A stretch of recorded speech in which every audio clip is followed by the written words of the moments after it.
about it. The young guys think it's hilarious, but the older guys get so mad. But we don't have 4 and 5. There's one over here. Dispatch. You don't want to stop it. Police advice. What is that? So like Ware's uses, You guys, I think they all should have fire. yeah, Ware split off. Now they're using Cavalry for fire. Do that. And they were using Goffstown. So they do. Yeah, sorry, that keeps Like Dunbar uses Capital, so they do police for us, Ware, Goffstown for them. They just do us as Goffstown. Good evening, everyone. Good evening. Are we ready to go? Great. Welcome to our Select Board Budget Committee meeting for March 4th, right? I'm Tyler Ward. With me is fellow Select Board member Bill Kennedy. Our other selectman is absent this evening. Nicole McStay is our town administrator, and Justine Hanson is our administrative assistant, taking notes this evening. We are on air, and this is being archived via film, I think they call it, right? Right, so that'll be on the website. And we're live on streaming services. We have our budget committee with us, and we will...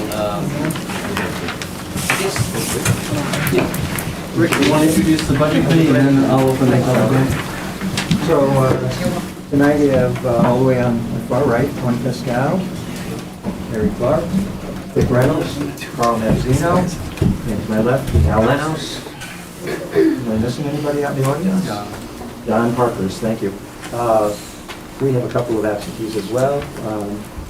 Dave Odlin has the flu, and Leslie is in Florida. Lucky her. Very good. So before you, can I just ask a quick question as far as we have some proxy votes for people? I have Dave Oglin's only. Right, and I have Carl's as well, in case Carl has to leave before we're done. He has another commitment later on. Okay. So I'll just let you know if we get to that point.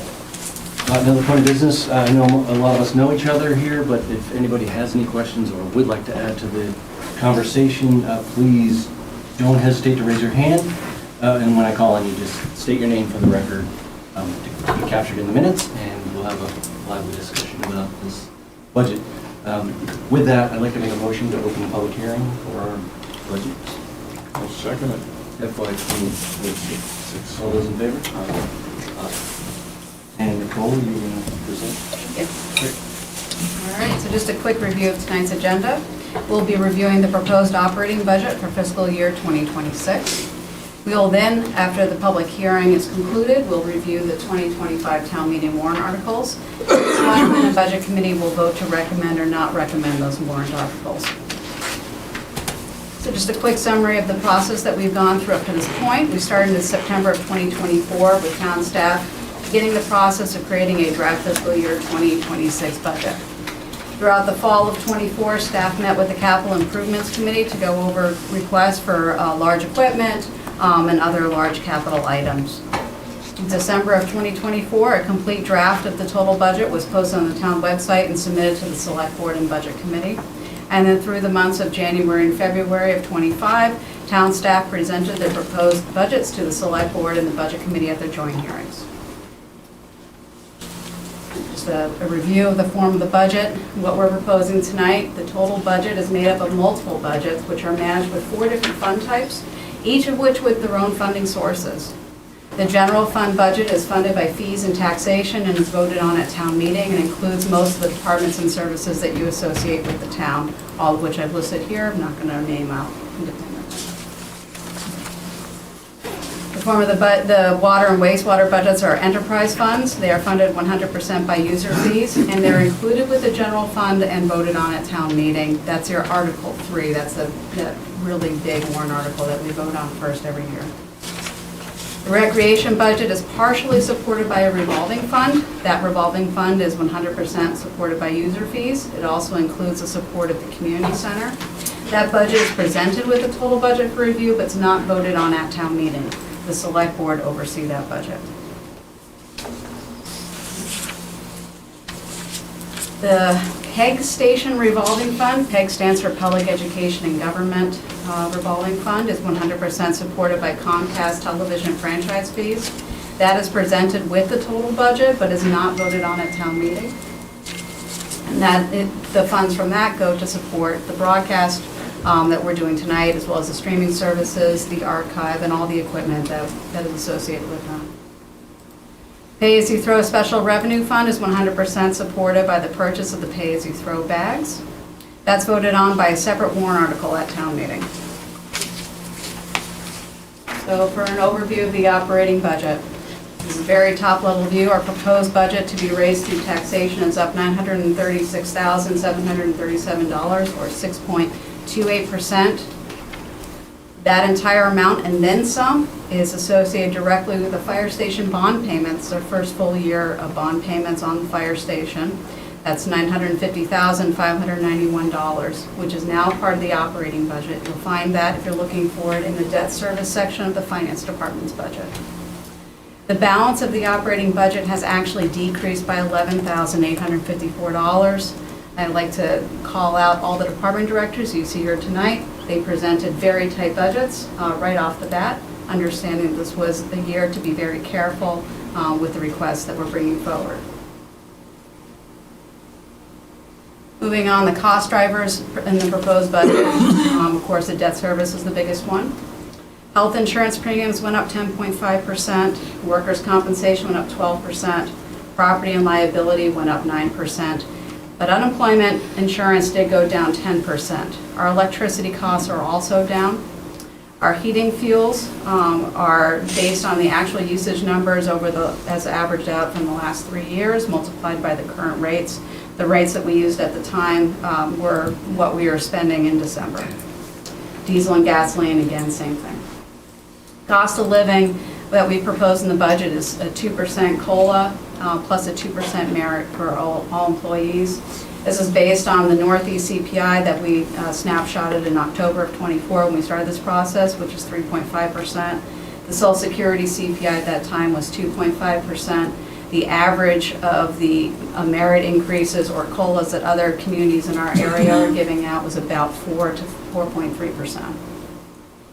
New Hampshire retirement system, unfortunately our contributions this year on the police side and fire side are down. As you can see, employees are also down.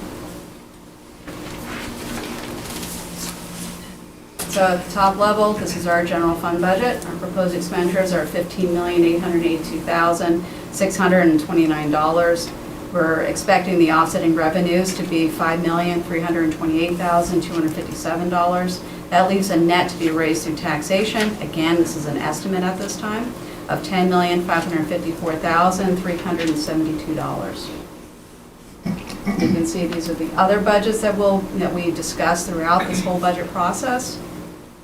All of these are offset entirely by user fees, which is why the net is $0. This is why I printed out the slideshow, so that if anyone wants to spend a little bit more time. This shows the net change in the amount to raise and appropriate, but broken out by department. So you see at the top line, for instance, is the administration budget. You can see on the left, we have 3 columns that show last year's proposed expenditure. The current year budget's proposed expenditure as it went through town meeting. So this is the operating budget that I'm working with now. Plus minus the revised revenues. The revenues were revised after town meeting. They're always revised before we do tax rate setting in September. So you can see the revised revenue numbers, which left a net to be raised and appropriated through taxation of minus $169,490. So with all of the grants, for instance, we're looking at administration, with the grants that administration department receives, mostly from state sources, we bring in more revenue than we expend as a department. You'll see the same thing for the proposed expenditure and proposed revenue budget in the next set of 3 columns. And then the dollar change up from year over year. So in this case, we're receiving less revenues than we had in previous years, or expecting to receive less revenue than we did in the previous year. So that means that our required changes, or the amount that we would, the difference, is $23,691. You can see that for each of the departments as we go through. This is the part where I stop and ask if anyone has any questions.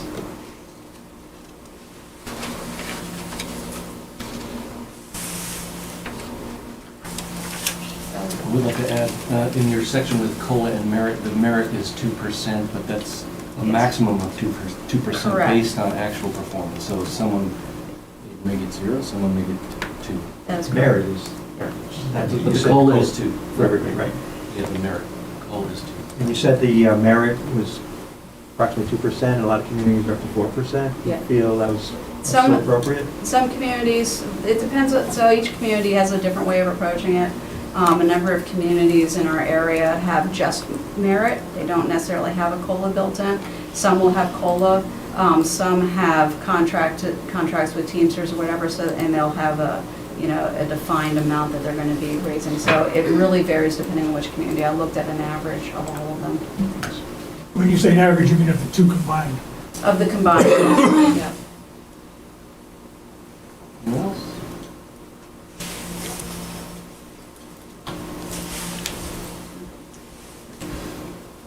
If there's nothing else, that would be close the public hearing. Presentation. That's it.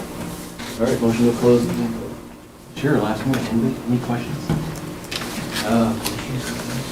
Motion to close the public hearing? All those in favor? All right. Next up, we'll discuss the warrant.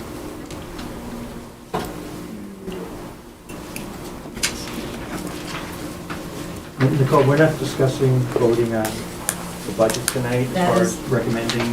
That is the next question. So Article 3. Oh, okay, there you go. Yep. This is where we go through one by one, Okay. and I'll ask the select board, I'll read the warrant article off, and ask the select board whether or not they recommend the appropriation, and the budget committee whether or not they recommend the And appropriation. do you have a proxy for Bill Taylor tonight, or? I do not. Will he have an opportunity to weigh in? Not unless you postpone the vote to another meeting. Sure. Yeah, I think that the weight of 3 versus just 2 carries. And if that's the only opportunity we have, we can get the feel for the budget committee for these things, right? Yeah, that's fair. And we have a month before deliberative, right? It's April. You're required to post the warrant on the 21st is the last date, so we need to schedule a meeting before then, so you'd be able to review it. Probably be looking at whatever the second Tuesday of the month is, Okay. or the third Tuesday rather, probably be the third Tuesday. Okay. Yeah, I think that's a good point. I would agree with that. Yeah. So then it will, So the select board Select- will not vote on we'll the not warrant? vote tonight on the warrant articles, it'll just be the budget committee. You don't even want to hear an unofficial vote, that would be appropriate? I can't express my opinion, I guess. To sway your vote? The budget committee really respects the select board, so it's curious to hear your vote. Okay. All right. No, I'm just raising the question whether that's appropriate. I don't know, have other budget members feel this voting without hearing how the select board is voting?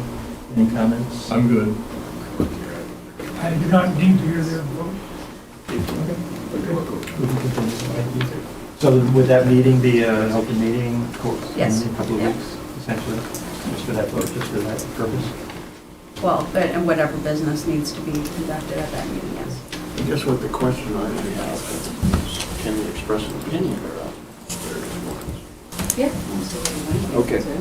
Yeah, okay, that's it, because we'd have to make some statements. if we Yeah, actually that's all. final vote. Great, okay, good. Now, should we, citizen we'd like to hear as well? Okay. So Article 3, to see if the town will vote to raise and appropriate the sum of $19,047,184 for the support of the general municipal water, wastewater operations. This represents the fiscal year 2026 budget period, July 1st, 2025 to June 30th, 2026. This article does not include appropriations in special or individual articles which are addressed separately. And just as a reminder for everyone, that this is the gross budget, this is just the expenditure budget for the municipal, the water, and the wastewater. It does not include any anticipated revenues that would offset taxation as required by state law. We're open for discussion now before we, Do you want to hear from us? I'd like to hear from everybody. I think the whole room, correct? What was it, so this is open for everybody? If you like, yes, Is that Does anybody have normal, any, I mean, we just went over the went over the budget. budget. Okay. Yeah. Okay, so now we're ready for a vote, okay, thank you. Right, and then, you know, we've been at this for weeks and months. No, I understand, I wasn't sure if we And elicit any more or solicit any more comment.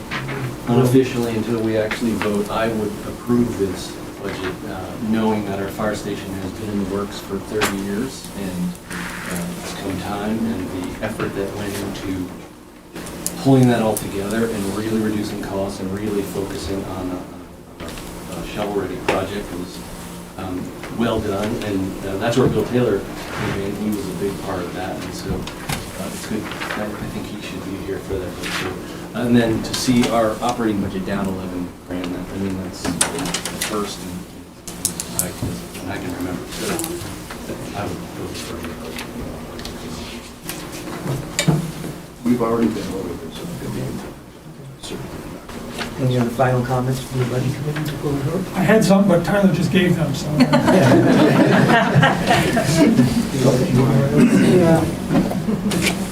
Been at it for a long year. So how does the budget committee vote? All those in favor of Article 3, say aye. Aye. Anyone opposed? Anyone abstain?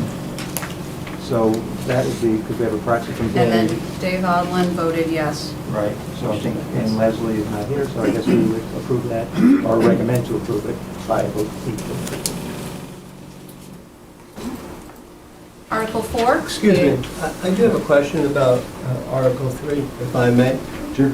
Hi, my name is John Marcinkus, I live in Peterborough. And I'm curious about the comment on the bottom, right? The Select Board recommends, the Budget Committee recommends. Will those statements show up on the ballot in May? Yes, that's what these votes are for.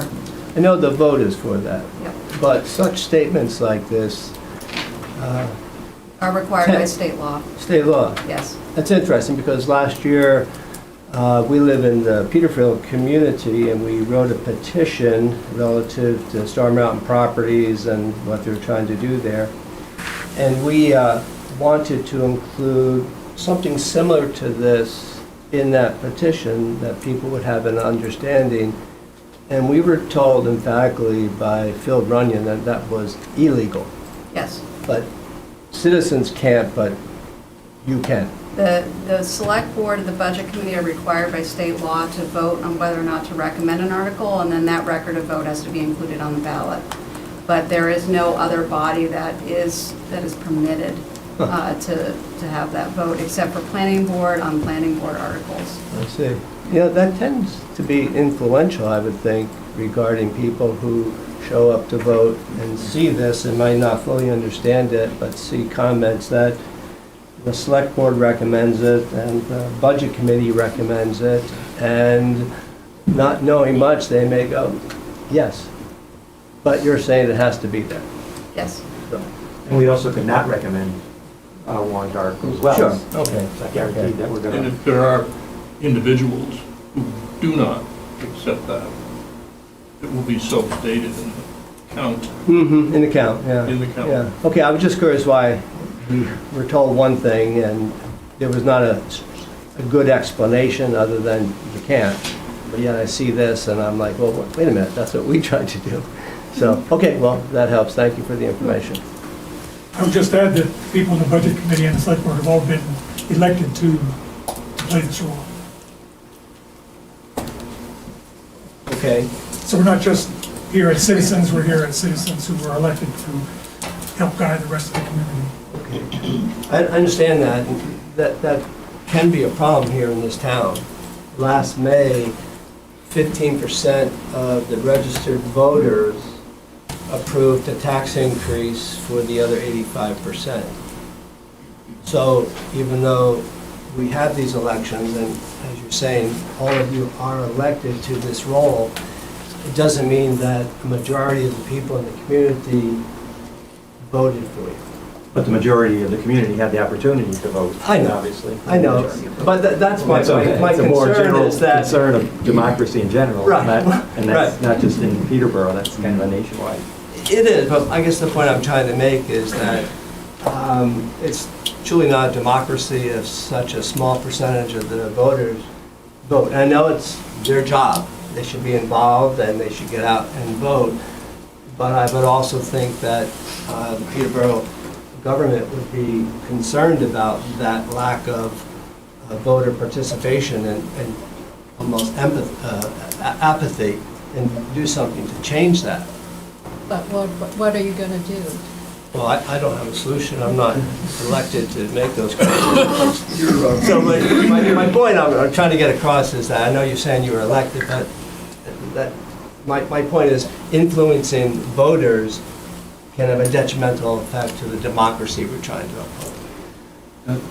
John, I appreciate you bringing this up.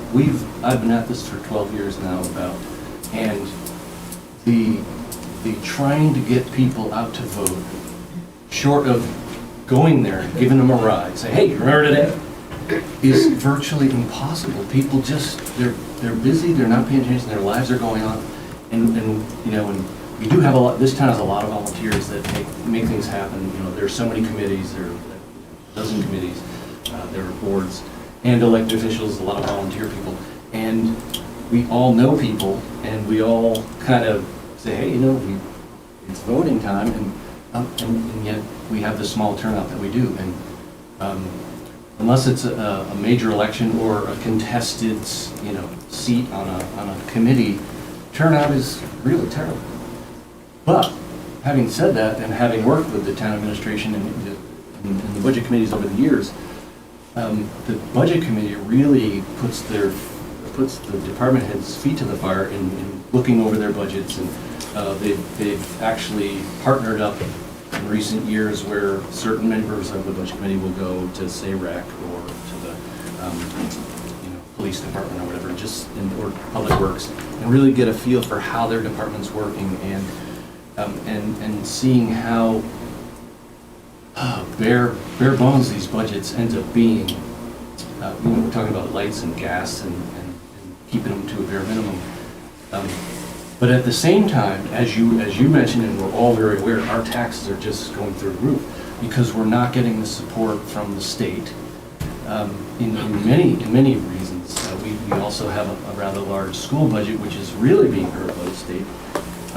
But then, over the dozen years I've been here, we've worked on infrastructure projects that had been lagging to the point of crippling the town. We're talking about bridges and buildings and roads, and we've made a conscious effort as a community and the volunteers that get on these boards to focus on getting our ducks in order. Is that the right way to say that? Ducks in a row? Ducks in a row. And we're bonding things for a while, and that kind of boosted up our tax rate, and then in recent years we decided bonding is crazy. The rates are going up. We have to stop that. We start funding capital plans, capital expenditure funds, to then stockpile the money for when we need a new dump truck or a new police cruiser or a fire or an ambulance or something. So we're really supporting our community in the decisions we're making on these budgets, and with the people in our community that work for the town administration. And so for us to make a recommendation, having seen the work that goes into these budgets, I think is completely appropriate, because we are really deeply involved with it. And it's meant to sway voters in a way that hopefully they trust our judgment, that we've been paying attention and we're not just saying, spend whatever you want. And not to belabor the point, but it's representative democracy. We're the representatives. And also, I think it's a good vote for the administration. I'm sure if there were serious problems in this town, people would be voting in a lot higher numbers than they are. So I kind of look at it as half full. If people are not getting out there and voting, they're kind of giving us their tacit approval of what's going on. Yeah, and I don't mean to take this meeting down a rat hole. No, it's good. We live in a community of 80-some households that over the past couple of years, we've met almost all the people in the community, and so many of them have voiced their concerns and complained, and certainly complain about the rise in taxes over the past several years.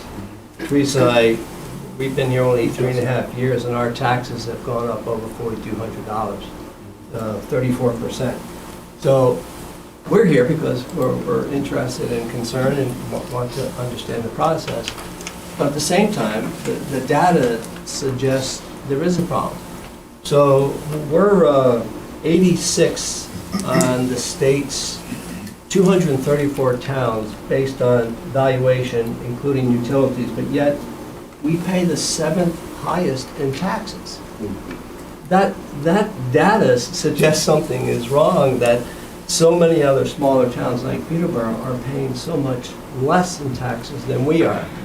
So, but to the point, we're talking about getting people out to vote. Yeah. I think it's a difficult process, I get it, and I don't mean to drag this issue down, but there is data out there that suggests that something needs to be looked at differently, that's all. I would highly recommend that you read the master plan.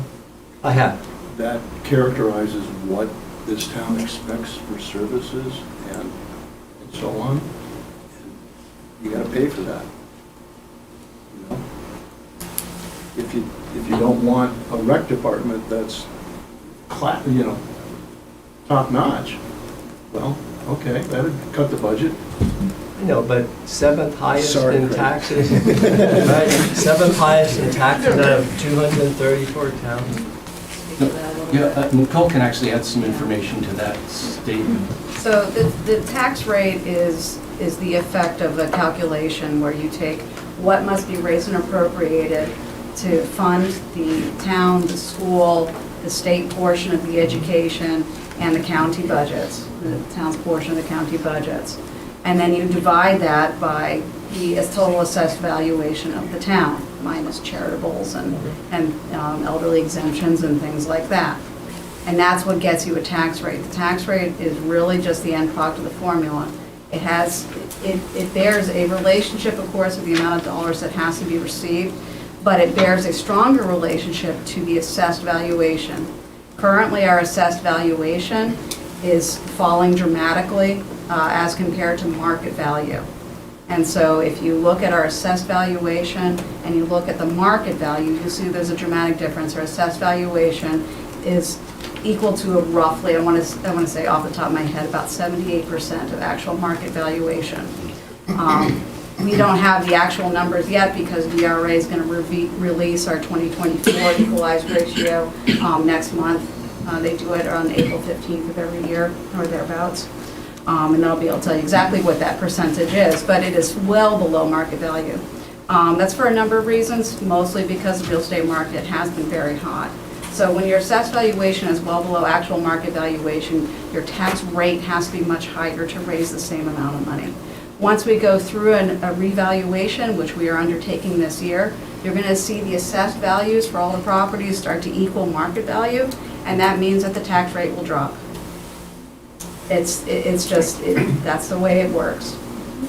Even if we weren't raising any more dollars than we were last year, you would see that happen.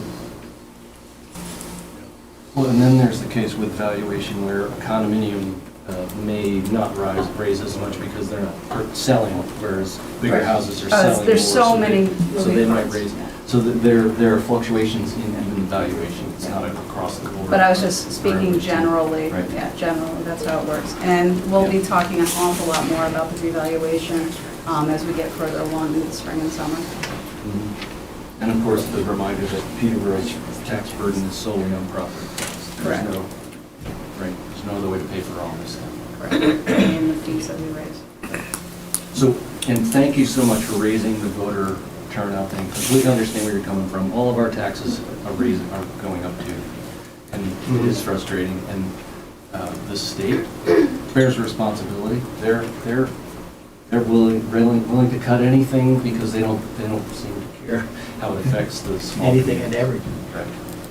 So then you have other bigger communities that have a larger tax base in their business establishment. They have larger businesses that pay higher taxes, which offset. So. You have contact information for our state reps and senate? We do, yeah. Good. Yeah, we do. We try to take an active role in Peterborough once we moved here, so, yeah. Good for you.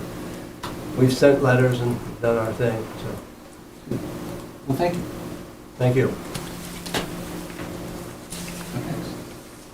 Sir? Okay. See if the town will vote to raise and appropriate the sum of $113,672 for the purpose of operating and maintaining the town's pay-as-you-throw program, with said funds to come from pay-as-you-throw special revenue fund, and no additional funds to be raised through taxation.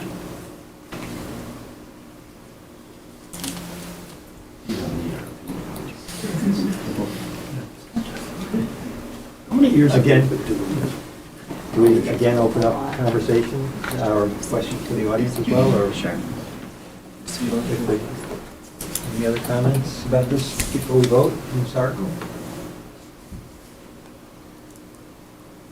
Not seeing any. All those in favor, say aye. Aye. Against? Abstain? Dave Odland has voted in favor of this article. So that's 8-0, or 8-0. 8-0. Article 5, to see if the town will vote to raise and appropriate the sum of $125,000 to be placed in the Police Department Fleet Management Capital Reserve Fund. Unofficially, I would vote affirmative. What is this fund used for? Sorry, I'm Kyle Sullivan. Yep, I got it. It's for What is this the fund used for? orderly replacement of police department vehicles and the equipment that goes into them.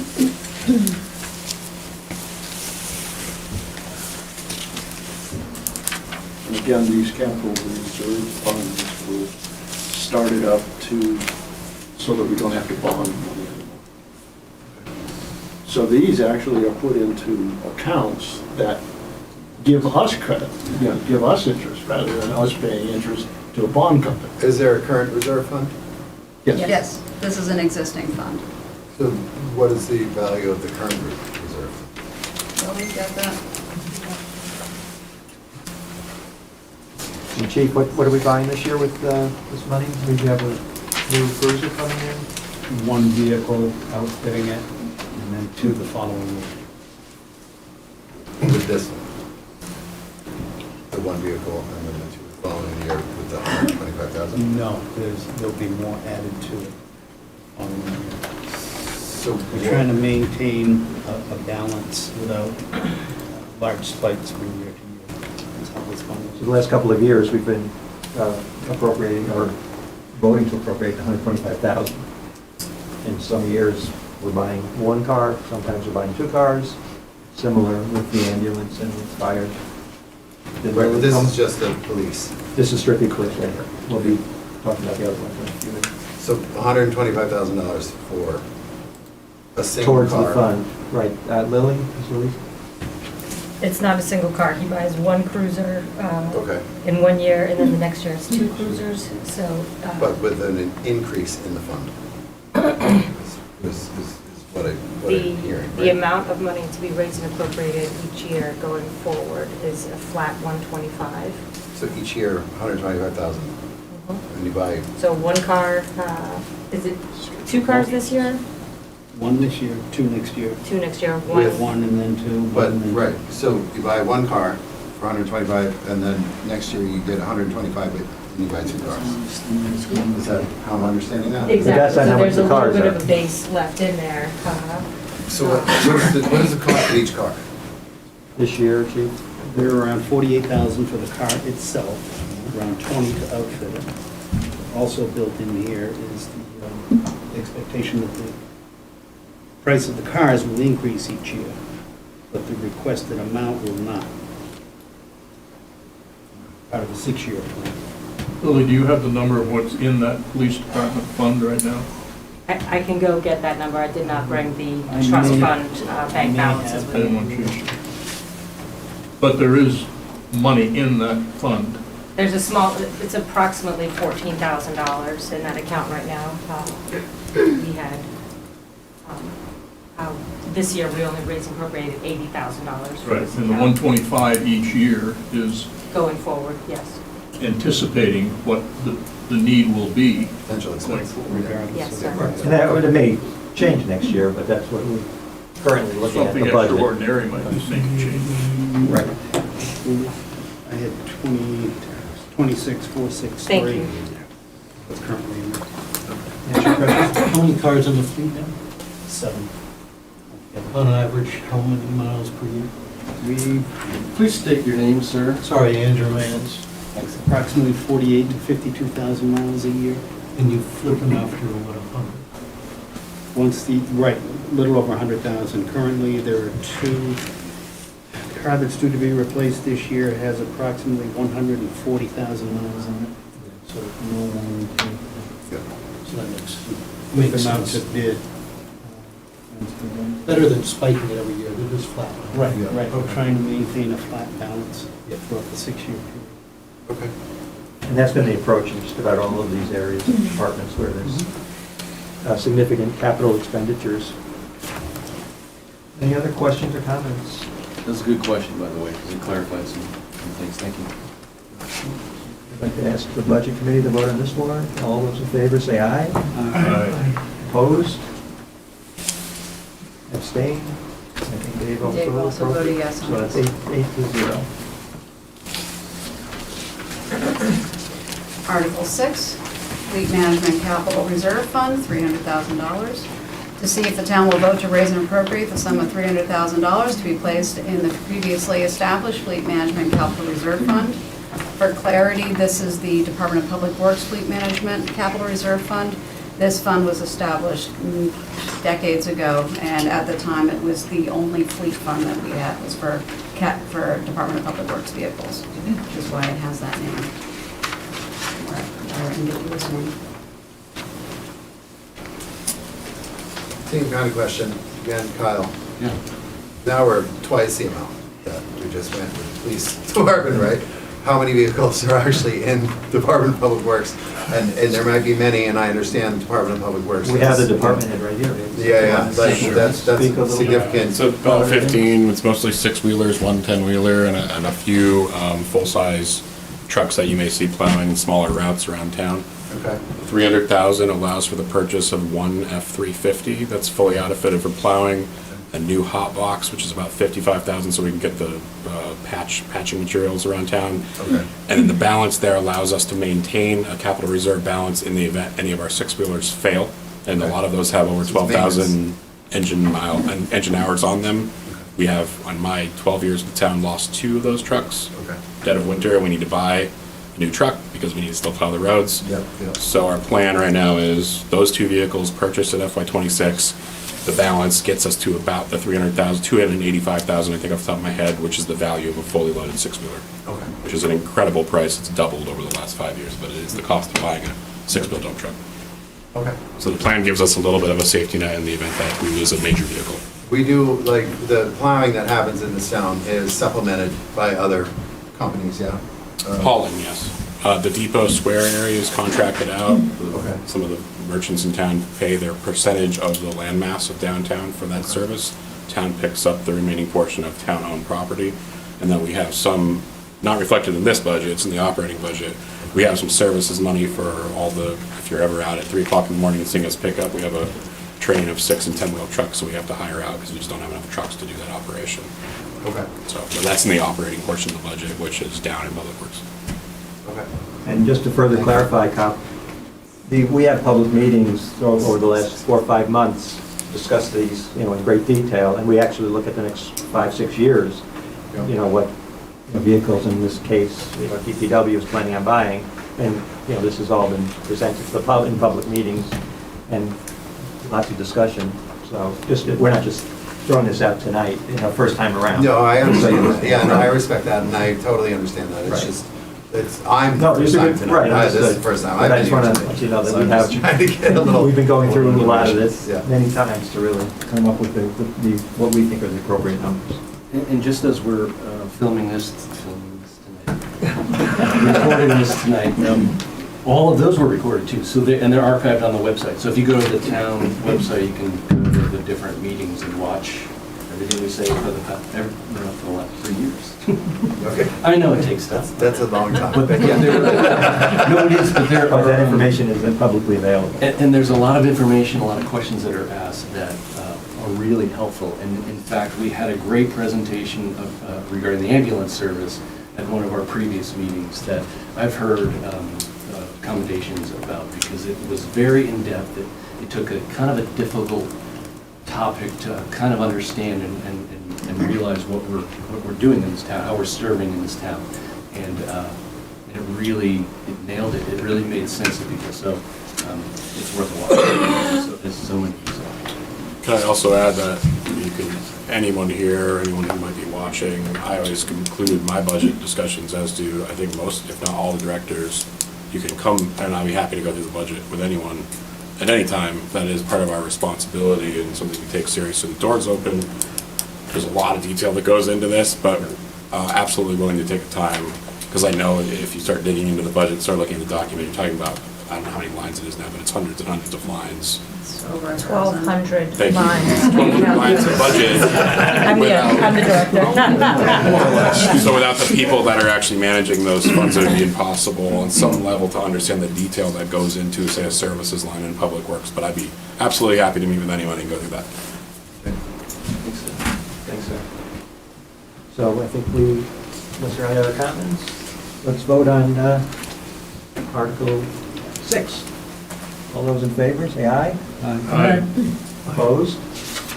David Osmond also voted yes. And no abstentions, so it's 8 to no. Article 7, to see if the town will vote to raise and appropriate the sum of $400,000 to be placed in the previously established roadway systems upgrades capital reserve fund. I should note, this is what, the 6th year out of a 10-year plan? No, 8. This would be funding the 8th year. 8 years. So for 8 years now, 7 years we've voted for this.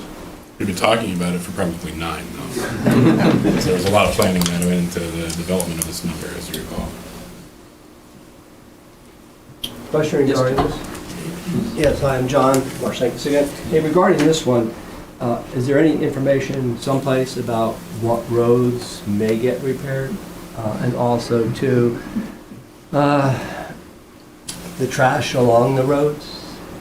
Every year it seems to get worse, and we've yet to see any sort of city truck or people picking up the trash and stuff. I know some people in our neighborhood have done that, we've done it, but I'm curious if in fact there's money in here, and is it clear that certain roads will get fixed and trash will get picked up? Sure, this would be me. Back, Seth. Yeah. Again, We do roadside pickup. We actually work with quite a bit of volunteers on that. You'll see those blue bags that kind of adorn all the roads, and that's actually a volunteer group, but the Public Works Department partners on Earth Day with those folks to pick all that up.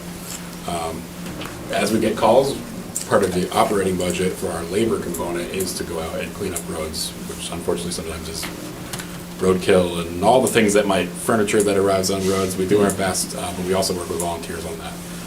To your other question, there is a plan.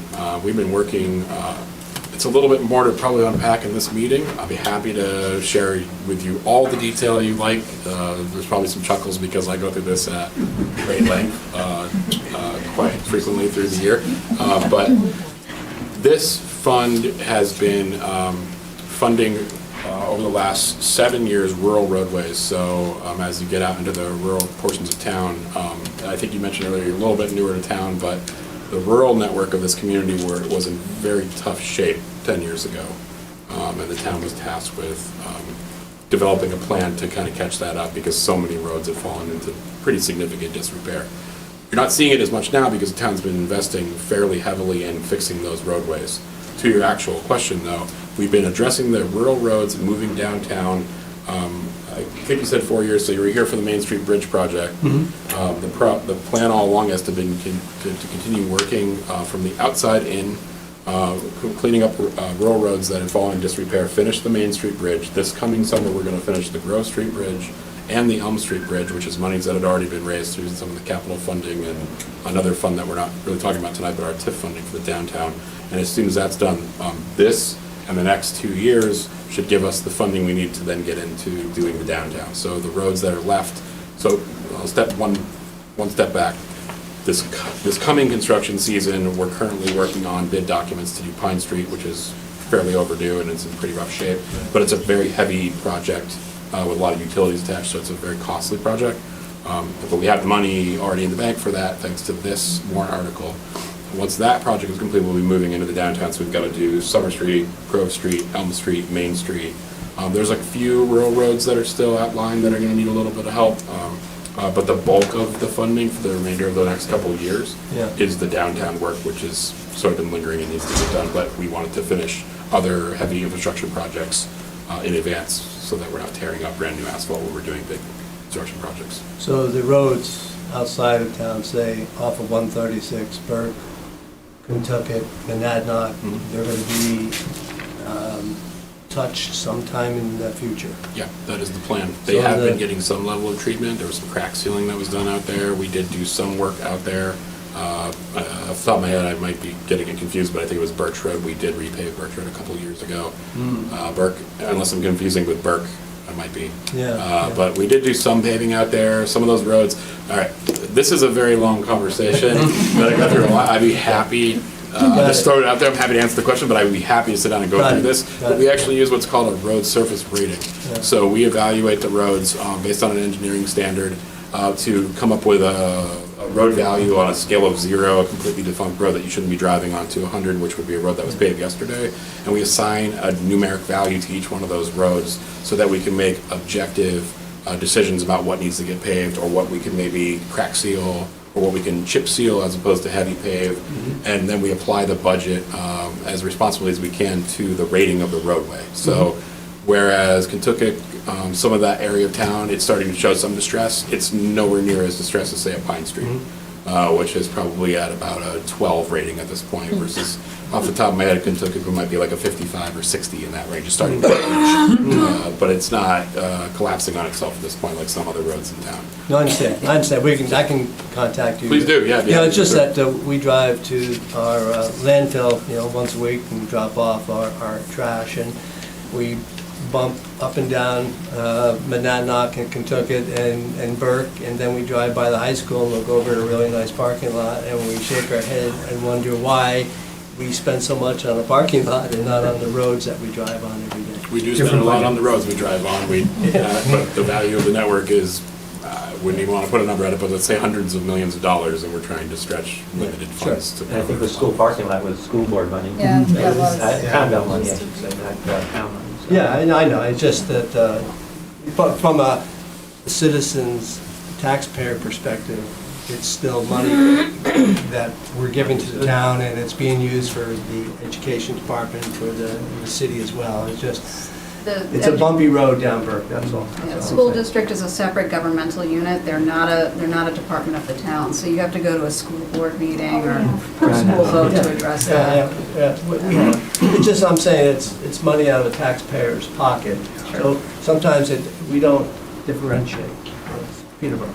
We understand. Thanks, Mary. So, could you remind us how many miles of roadway the town maintains? Yeah, it's about 170 lane miles, so about half of that in total roadways. Only a couple of those are dirt, so 170 paved lane miles is the way to look at it.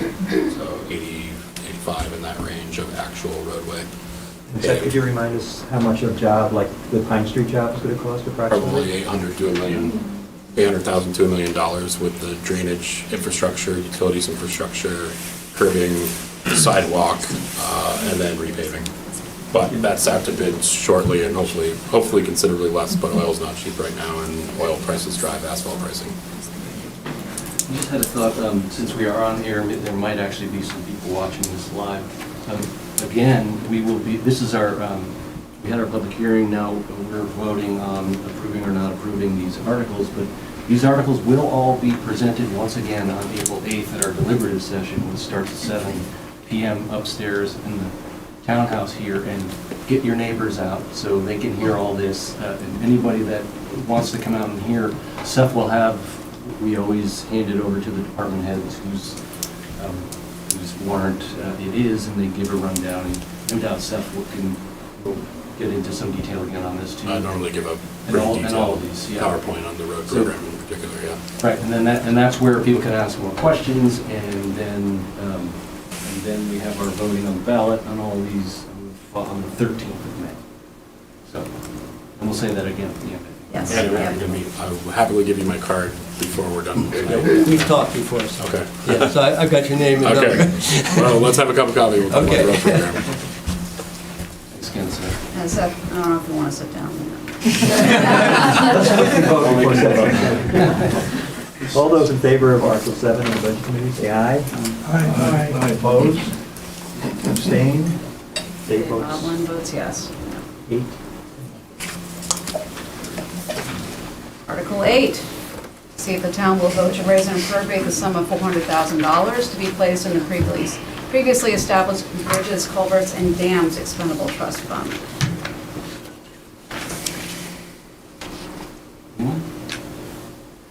I guess you got him, so. Well, it says it right in the title. Exactly what it's for. Great. No comments, I think, on this, the Budget Committee to vote on? Article 8, all those in favor? Aye. Aye. Opposed? Abstained? Dave voted yes. 8-0. Article 9, to see if the town will vote to raise and appropriate the sum of $35,000 to be placed in the previously established Adams Pool Improvement Capital Reserve Fund. When you say, again, Kyle Sullivan, when you say raise and appropriate, Taxes. from what? Taxation. So you're gonna increase taxes to pay for the two things, the previous thing that you just Yep. showed, and the pool improvement, which I'm not suggesting that I'm against. No.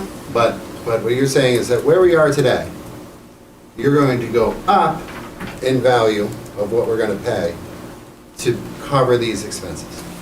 So this Raise, this right? is, if you would have Oh, to I look see what at, you're saying. It's the verb raise. it's the verb raise. Yeah. Yeah. So let me go back and let's look at the language of a previous warrant article. So Article 4 shows that we had to vote to raise and appropriate the sum of $113,000 for the purpose of doing the pay-as-you-throw program. However, those said funds to come from the pay-as-you-throw special revenue fund.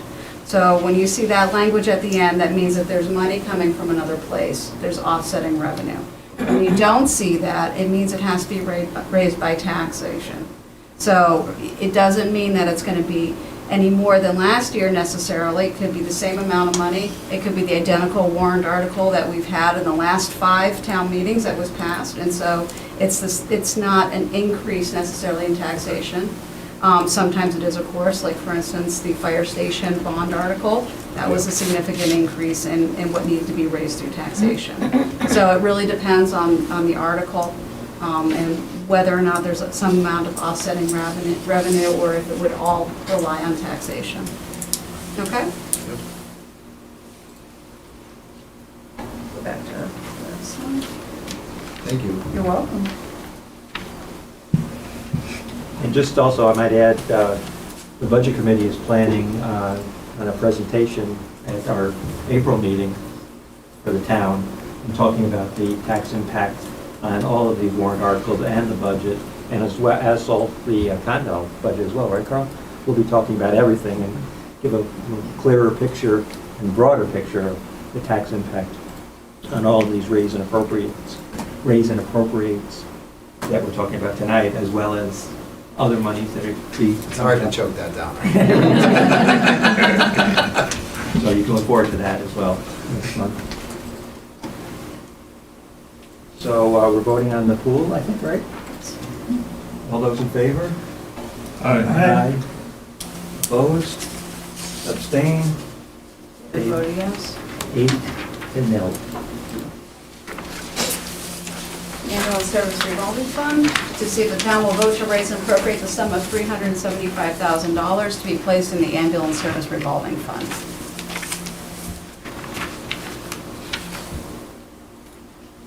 Questions about this? Comments? How does the Budget Committee vote on this article? All those in favor say aye. Aye. Opposed?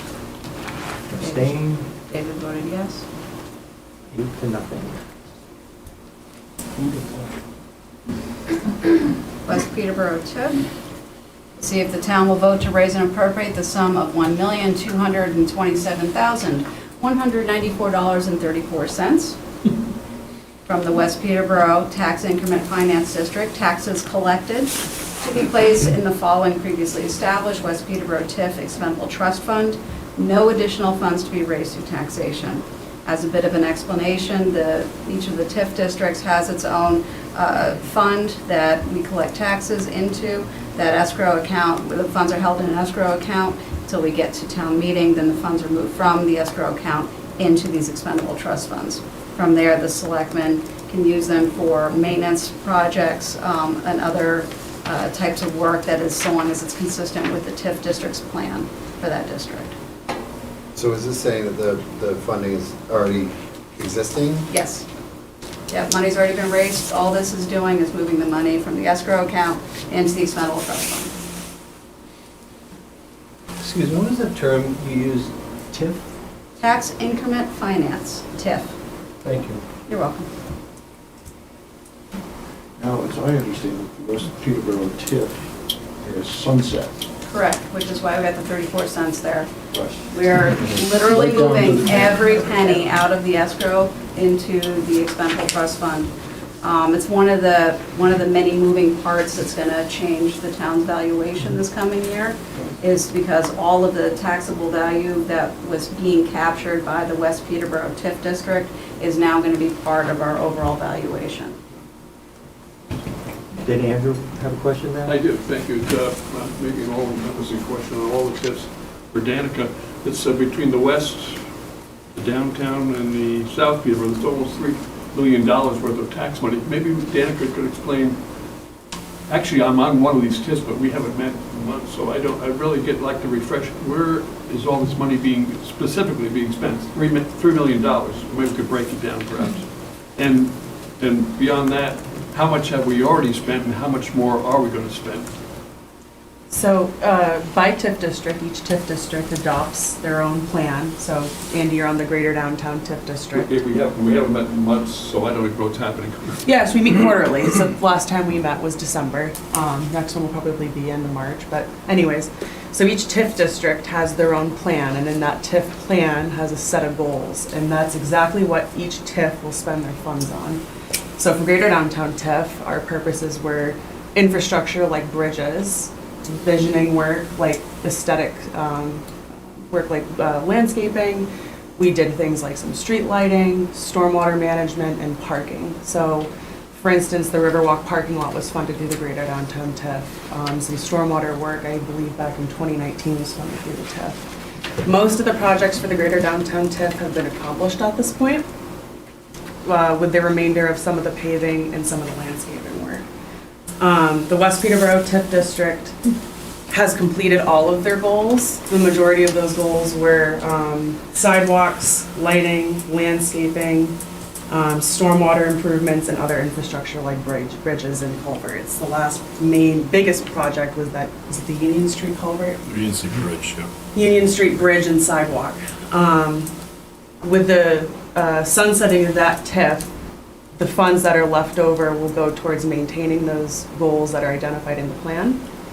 The last TIF district is the South Peterborough TIF, which are more specific infrastructure projects like Old Sharon Road Bridge over the Kentucky, Old Morrison Road Bridge, which is that really narrow bridge near Rivermead. It kind of feels like a one-lane bridge. There's a culvert, which is 1, and then a bridge on Powers Bridge Road, which is 2. And then the 5th goal of the South Peterborough TIF district is adding green space and parks where possible. That has been a lesser priority of that TIF district. They've prioritized their funding for infrastructure projects. They are our youngest TIF in terms of starting to do some of that work. They've not actually started the work. I believe it's the Old Sharon Road Bridge over Kentucky, which is FY26. With all 3 of those TIFs, I don't have the numbers in front of me on how much they've raised to date or by year, or what's left. Lily might have some of those numbers, but certainly I'd be happy to sit down with you and talk through them. What you'd voted on for the Greater Downtown TIF this past December was looking at how much money would be allocated towards the FY26 projects. And we looked at a ledger of what was in those accounts and what was projected to be coming in. I don't know if you recall that from this past December. No, I don't. So the $3 million, it's nothing large and specific, it's just all landscaping and bridges. And why would bridges and culverts not be included in the regular budget? Why are they separated, or why are they being funded from a TIF? Why would they not be spent within the regular? So when the TIFs were adopted, the goal of the TIF was to generate funds to fund the replacement or renovation of projects, including infrastructure projects, within that district. The TIF committee that sits on those districts is typically comprised of business owners or property owners within that TIF district so that they can guide recommendations on how those funds are used. So for instance, the big ticket items in that $3 million are things like the old Sharon Road Bridge over the Kentucky, Grove Street Bridge, paving at Main Street and Depot.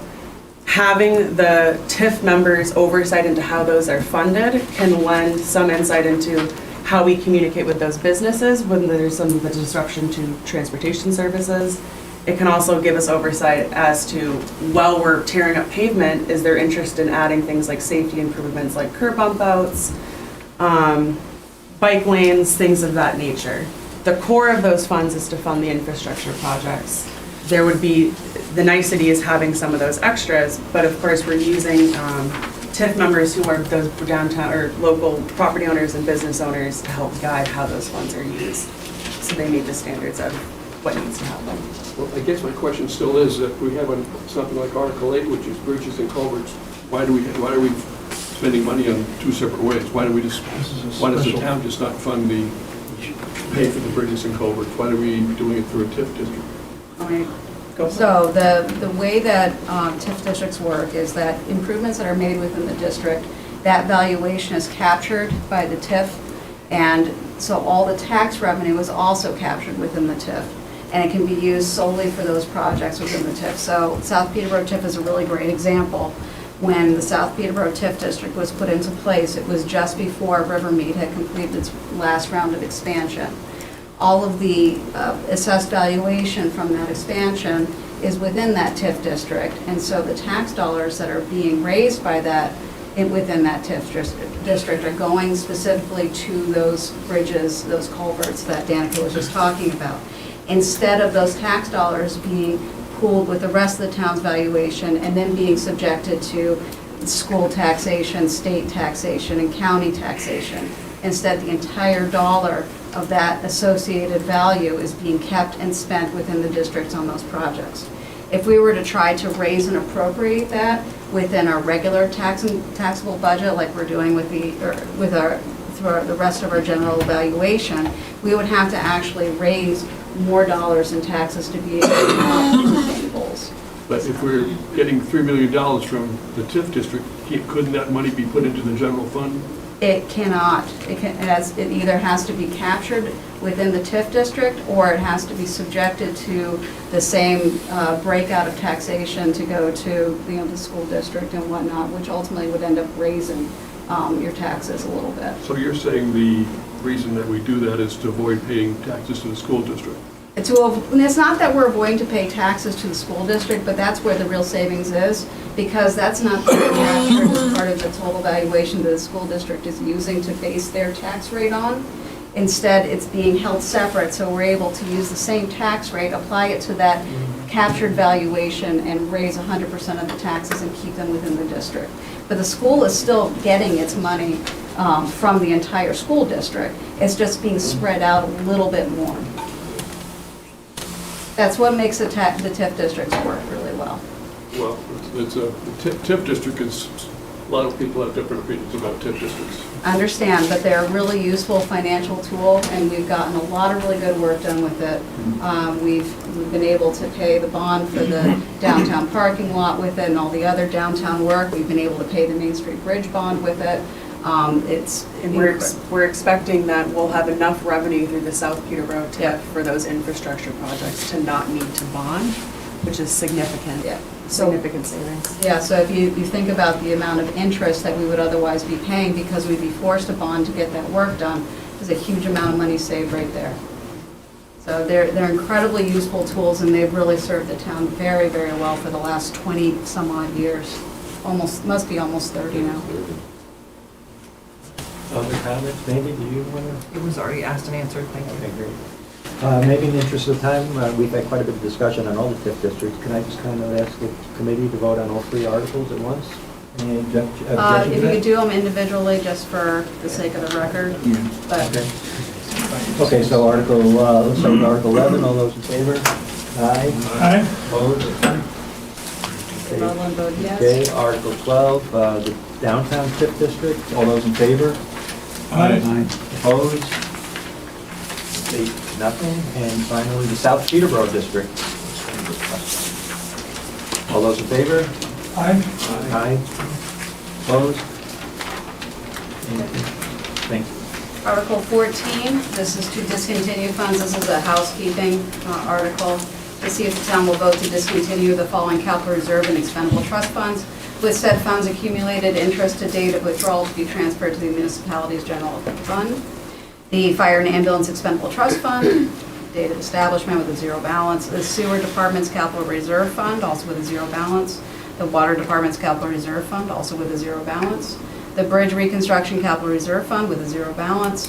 The landfill pollution abatement fund with a zero balance. And the library renovation project expendable trust fund with a zero balance.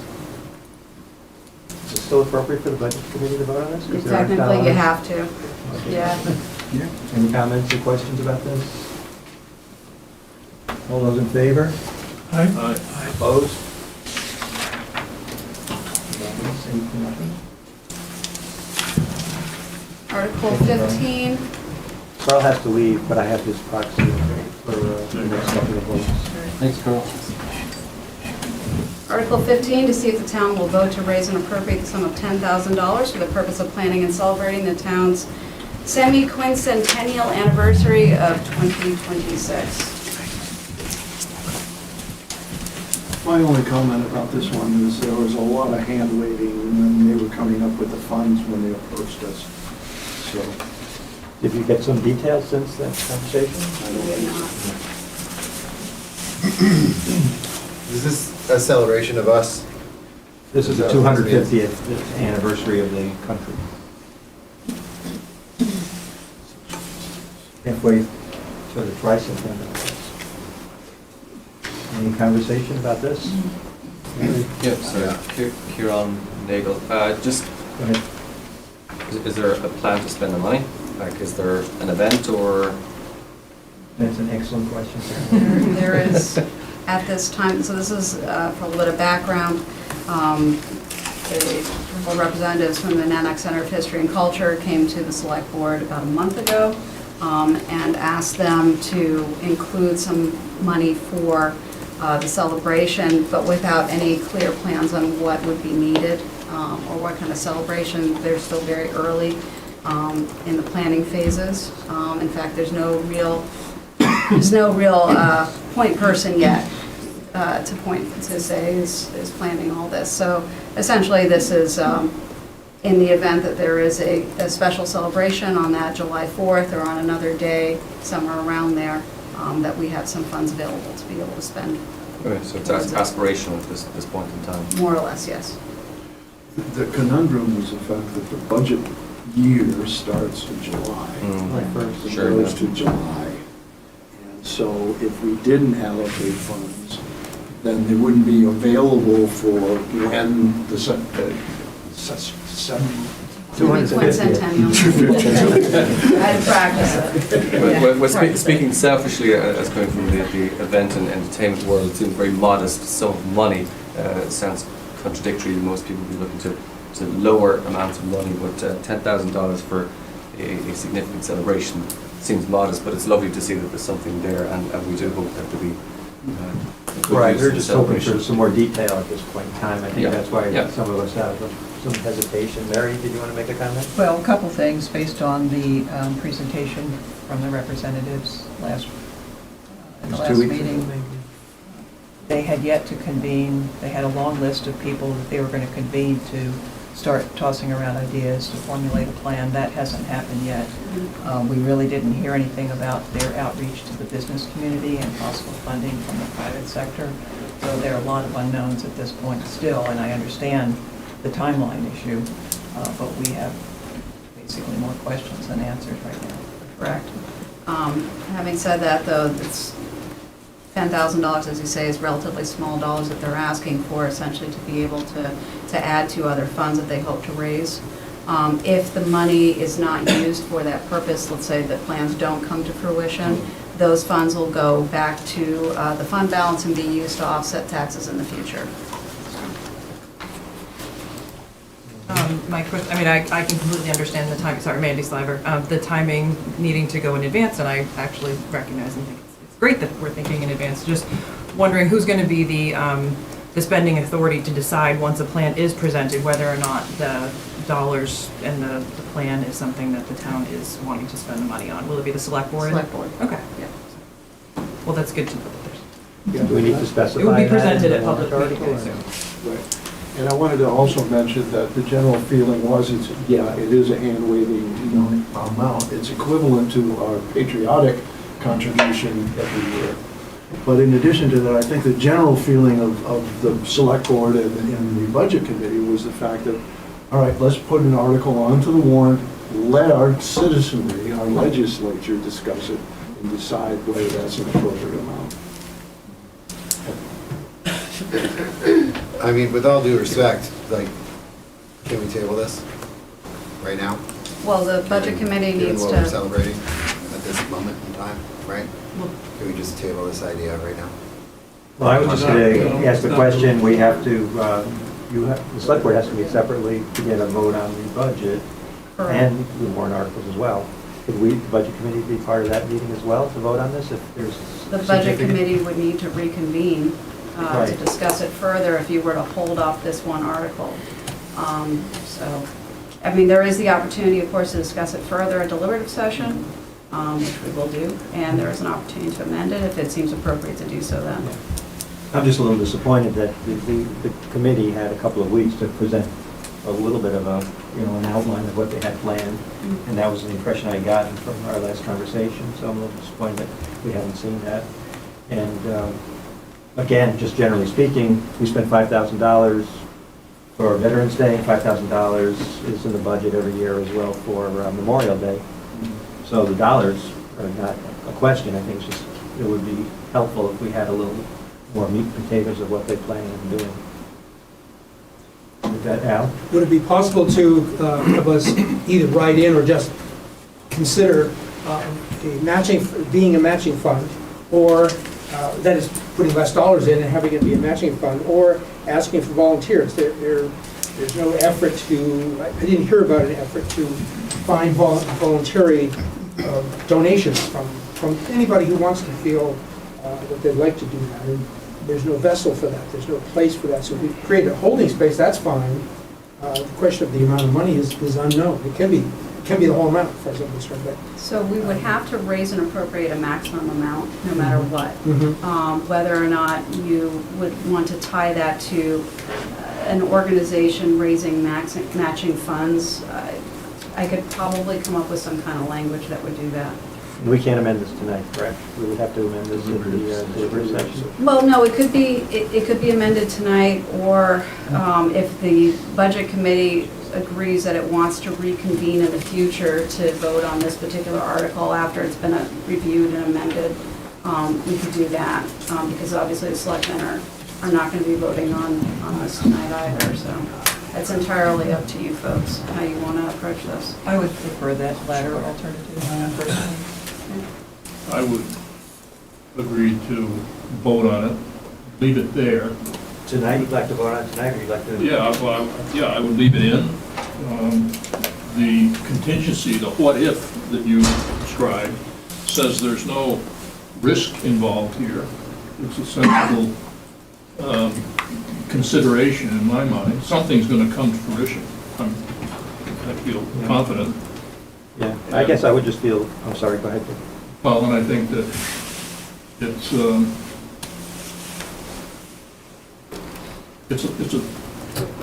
amount of money that I think all would agree is probably consistent with what is going to be needed for this celebration, give or take. So, I guess my only suggestion would be if we could just modify the language a little bit, saying appropriate up to the sum of, and maybe subject to final select board approval, something to that effect. I don't know if that makes sense to anybody, if that's helpful. My sense was to enlist some kind of town involvement, that is not town citizen involvement, and whether that's appropriate. It isn't that the town's taking care of you with your roads. This one is a special effort. And I'm not saying because of patriotism, but just because it's a special effort. Will that involve more people will take a look at it and say, gee, we can spend a lot more, I'd like to spend more, and here's some donations. I don't know how to get that into the sense of this, rather than here's your money, and that's what we're gonna do. We're gonna take care of it for you. I don't know if it gives you that feeling. Are you volunteering to start a committee? Reaching in my pocket right So we had it down there. There should be a committee. There isn't. How was it handled with the 275th, which we had there? There was a committee that did a lot of fundraising and all kinds of stuff there. I don't remember how much the town actually kicked into that. So Peterborough's 275th was in 2004? 14. No, 14. I'd have to really go back. I'm not sure what town funds were used for that. I can't recall. I was just thinking that may be a way to guide this activity too. It's a similar activity. We did 275th for the town of Peterborough. Well, we're trying to do one for the country. Yeah, But I mean, how again, that one was done might have some guidelines that could help answer questions. I can certainly look into that ahead of the next meeting, and if anyone's got any ideas for options that they'd like to see in the warrant article, please send those to me, and I'll see if I can draft up some language, various warrant articles that everyone can take a look at. So maybe we'll just take a vote on this current language for now, and then we can always have the opportunity in our April deliberative We could do that too. That would be the other option, is just, Well, I'm saying vote on you- what's in front of you now, and then we'll revisit all of it back in April. Are you suggesting something else? I'm sorry. No, well, it depends on if you want to vote on this tonight, or if the budget committee wants to wait until a later date to vote on whether or not to recommend the appropriation. Do you have any sense that we're getting more information in the next week or two from these people, or are they going to? Feels pretty unlikely, but, I mean, I can certainly try. I can reach out, if they have more info.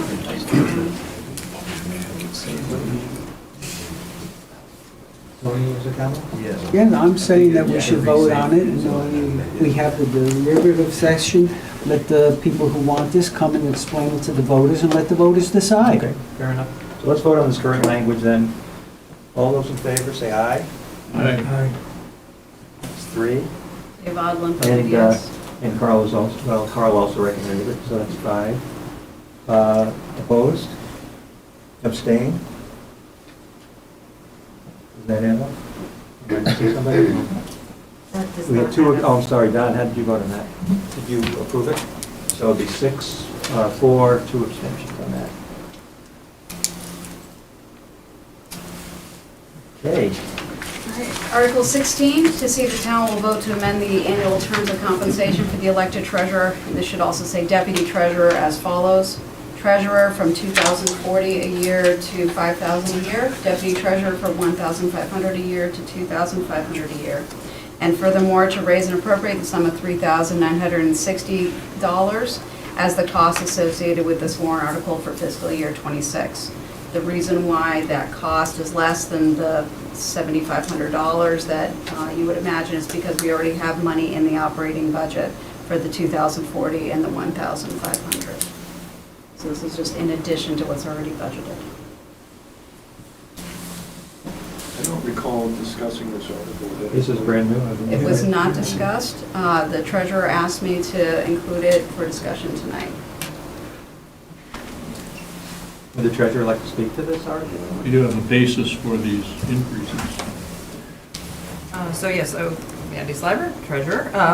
So the reason I brought forward the request to put this article is not necessarily for the increase. I requested to have an amount. My understanding is that we have never put forward to the voters the compensation for the treasurer and the deputy treasurer, and that is something that should be done. So the amount of money that is getting paid to myself and my deputy treasurer has really never been done properly, is my understanding. So I just wanted to, as a housekeeping measure, make sure that the voters are able to vote on and are aware of what these two elected, the treasurer is an elected official, deputy treasurer is an appointed official, are being compensated. $2,500 was what the treasurer was being compensated prior to myself. Somehow the amount got changed to $2,040, which I'm not entirely sure of. So it's, in my thinking was really just to get a compensation on the books so that I can feel confident that I'm being compensated, the way that the voters would want. The increase was put forward a couple of years ago, and I asked to have it removed because I felt that it was not appropriate at the time. I am not looking for an increase for myself, but I did want to say that the treasurer is a very important, I feel, elected position, that we don't want to just have anybody in that position.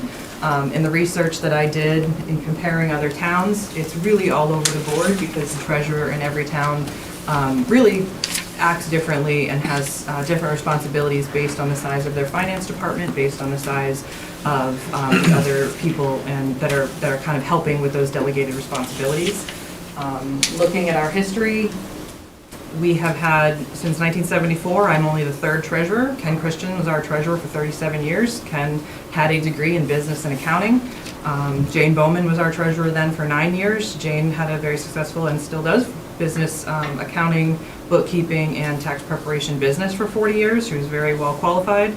I also have a degree in accounting. I've been a financial auditor for the state legislative budget assistant. I currently work in nonprofit administration, have HR background, and also have 30 years experience in accounting. I think if we're going to continue to appeal to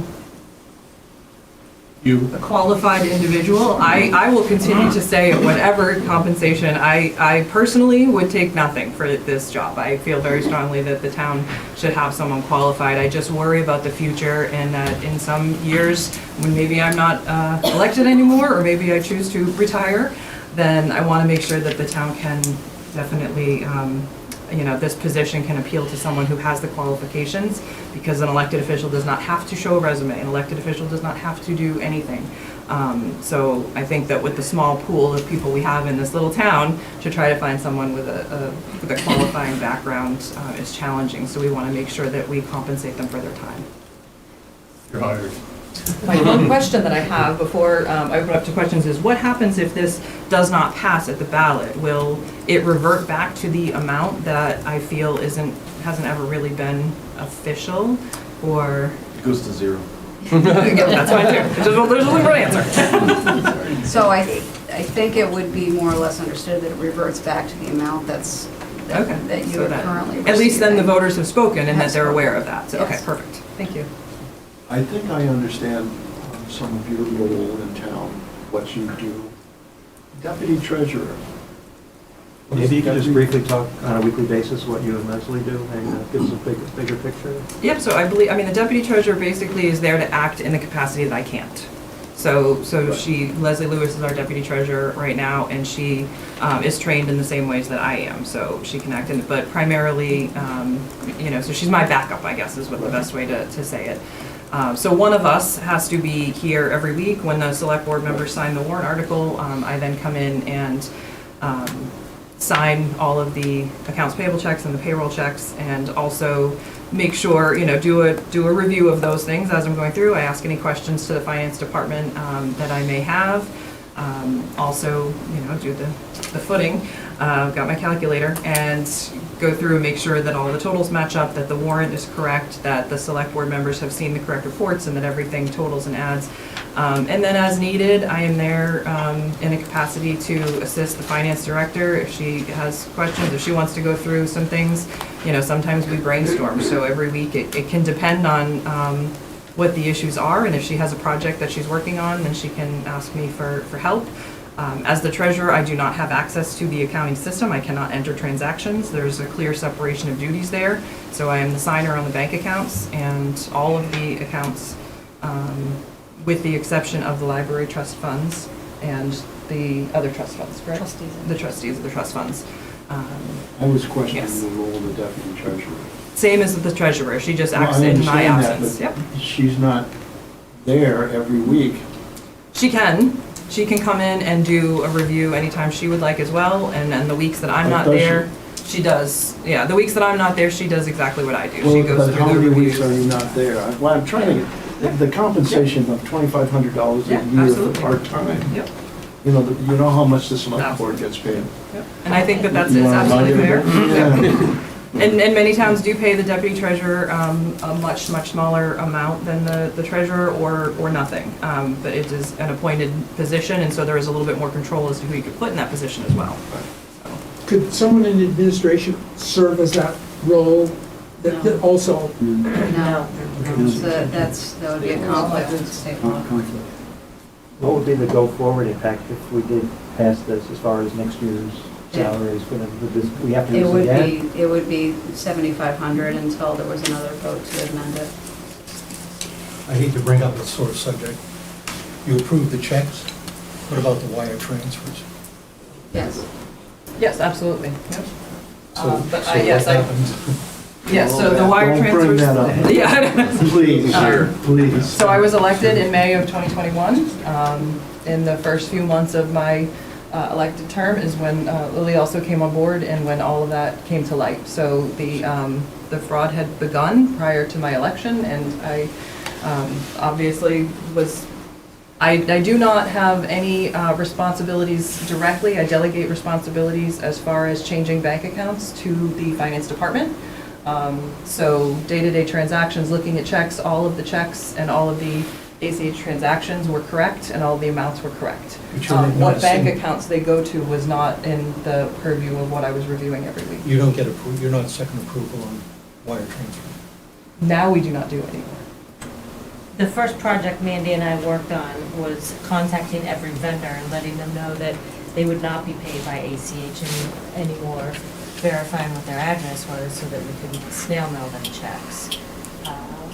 There's a lot of fraud on checks. Well, Different certainly. Okay. Don't want to belabor it.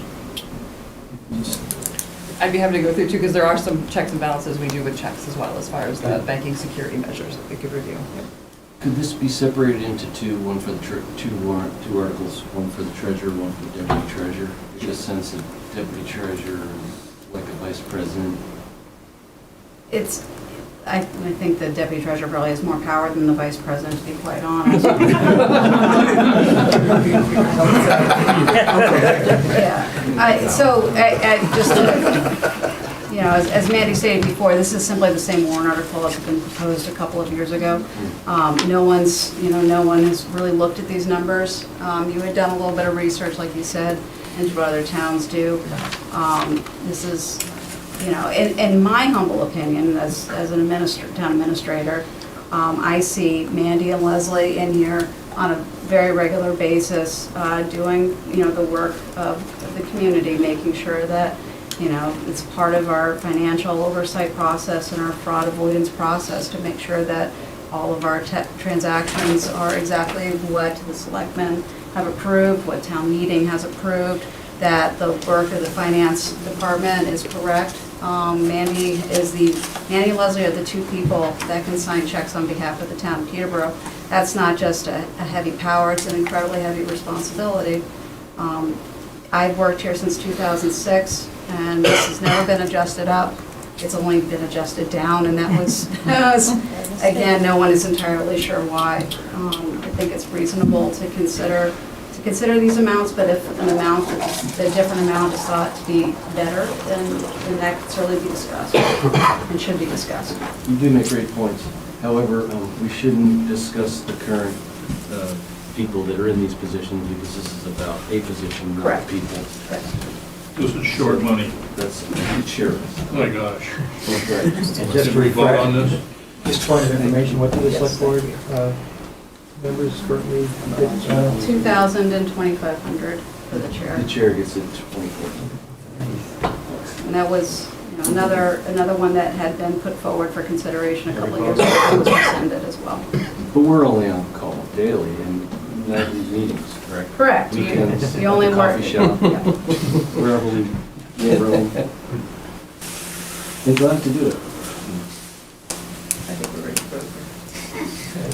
I move to vote. All those in favor say aye. Aye. I think Carl and I are going to abstain. Okay, David Aldwin had voted yes, Okay. as He written. had seen the And one, as far as, that he had reviewed all of the articles that are being proposed today, yes. so that was 6 in favor, 2 abstentions. Can I point out one little thing? Aye. We just went through a whole, like, literally millions of dollars worth of spending. Almost $40,000 on a pool, right? Terrible. And we just nitpicked this woman who is literally responsible for signing the checks for Peterborough, over $3,900 a year.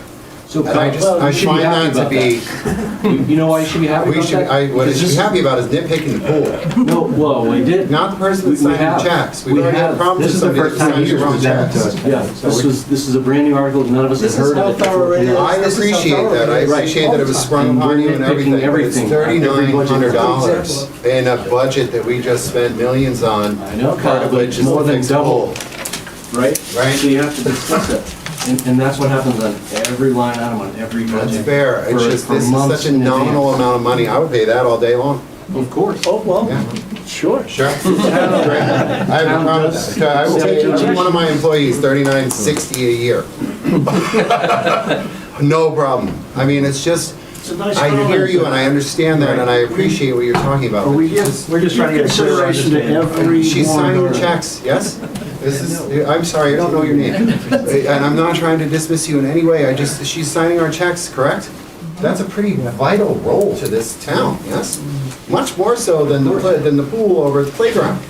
So when we're approving well things and taken. just like breezing through and doing 8 and 0 and we're doing, now we're abstaining on stuff for somebody that's literally wanting the voters to finally be able to vote on her compensation and asking for $3,900 a year, and we're like, Voters are gonna have an opportunity to deal with this. And you can also question why we might have abstained. And actually Leslie's on my committee, so I felt a little bit of a conflict there. That's why I decided to abstain at this point. Andy? That was my understanding. I was gonna say, like I said, it's the position, not the person. First of all, thank you. But I just wanted to point this out, just as a former member of the budget committee too, as an example of, these are the kind of conversations that we did just, quote, nitpick for that amount of time. All of the other articles in previous nights, we have had extensive conversations about. So it's really difficult for someone, when you come tonight, it does seem like we're breezing through $1 million articles and things like that, where the conversations similar to the one that just took place have taken place in previous nights. So it's just it's a perception thing, and it is really challenging, and I agree with you that it's hard to watch, like, yeah, sure, like, wait a minute, but this was the first time anyone was seeing it, so I And do also that appreciate, Claire Carl the abstained conversation. because he hadn't heard our conversation, he had to leave. Perfect. So he was abstaining until he heard that conversation. that's fair, and thank you for the explanation. Absolutely, yeah, no, I totally. But if you support it like you do, come to deliberative session and say that, so voters understand that it's an important position. Oh, I will be there. No, I'm talking Oh. about.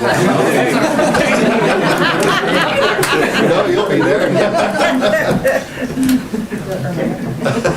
All right, Article 17, as there's no money attached to this, we're not actually looking for a vote of the Budget Committee. And I don't know if the Select Board want to carry forward with this conversation without Bill Taylor, or if you'd like to talk about it tonight. Well, Go ahead. I'm wondering about the validity of the article. It's literally a petition by 3 or 4 people by letter.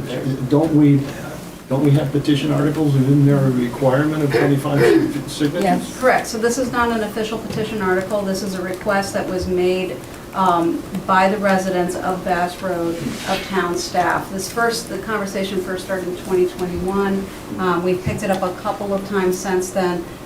Most recently, before this budget cycle, they had approached town staff in March of '24, but it was too late to bring it to the selectmen for inclusion on the warrant at that time. The warrant was already closed and posted. So we promised that we would make sure that it was brought up for conversation this year. And so it's come back around again. So there is, of course, a little bit more to this now than there was when I had originally included it on the warrant.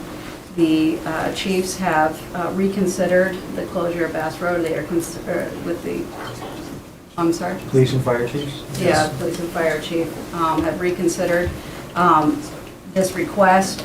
They do not want to see it discontinued. They would like to see it available for use, particularly in cases of emergency on Route 101. And you've received a memo to that effect. And the chiefs, of course, are here, and I'm sure we'll be able to speak to it more. I also spoke, and this is new information for everybody, I spoke to town attorney late this afternoon. He had been on vacation last week and so wasn't able to respond immediately. But when I spoke with him this afternoon, he suggested a rewrite of this article and said that if the select board would want to move forward with it, to designate a specific portion of Bass Road to reclassify as Class 6 subject to gates and bars. And so this, as it was originally put on the warrant, would need to be revised anyways. Again, another reason to maybe, hold off the conversation until later, unless you would like to simply remove the article entirely from the warrant, which you could certainly do at your leisure. This is put forward really for your consideration. There is no official petition warrant or petition article. There is no 25 signatures or anything like that to put this exact language on. So it's really at the board's discretion at this point. I feel like we should remove it. I think this opens up the opportunity for anybody to just say, hey, we don't want any traffic on our road. I'd like to put gates and bars I live near the library, and the zoning board last night approved a gravel pit over by the Pearl, so we're gonna have 40 trucks a day for the next 3 years of gravel coming through. Anyway, I digress. It could open it up for other people that want their roads closed off. So I think that unless a valid petition warrant article comes through with the signatures, then it's not up to the select board, it's up to the townspeople, and they have to make the case. So I think I don't know how you feel. I agree. Can I make a motion to eliminate? No, you just tell me to take it off and we'll take it off and renumber the We warrant. have this, we already have. Do we have any sense of the expense from DPW if we had to close it? It's not something that I've put any time into without an understanding that there's any interest. More than the cost of increasing salary of the treasurer? I wouldn't use our labor time to explore something like that unless we felt like it was in the interest of the community. Would you still maintain the road? If it was Class 6 subject to gate and bars, as the attorney suggested, we would maintain the portion up to the Class 6 portion. The Class 6 portion we would not be able to maintain based on the way state law is written. So, all depends on where that boundary is drawn, where that gate and bar goes So there up. are still a lot of other details. An important factor here is this is a cut through if there's an emergency at the light, which is one of the most dangerous intersections in town, at 101 and 123. Yep. It's a way to divert traffic in. So, Right, good point. and sure, with a gate, the gate could be opened and that could happen. But again, I don't feel like it's right unless there's a valid petition. Right. It's the select board's decision. As road agent, it's another one of our So lastly, just a reminder of the town meeting schedule. April 8th will be the deliberative session. That's where we'll revisit all of these warrant articles again for the last time before they go to the ballot session, which is May 13th. Open session, currently, the only thing that's on the open session's agenda is to consider the budget should it fail on the ballot. There are no other articles on the open session, so it's going to be a very quick, open the town meeting, pass over the article at this town meeting, assuming that the budget passes. But petition articles are still open, right? But no, only if the select board chooses to put them on to the open session. That is at the leisure of the select board unless it is a bond article. Right. Bond articles are the only articles which are required to go on the open session. So the time for presenting petition articles is passed now? Is that what It you're has saying? not, the Okay. petitions can be accepted up until March 18th. Right.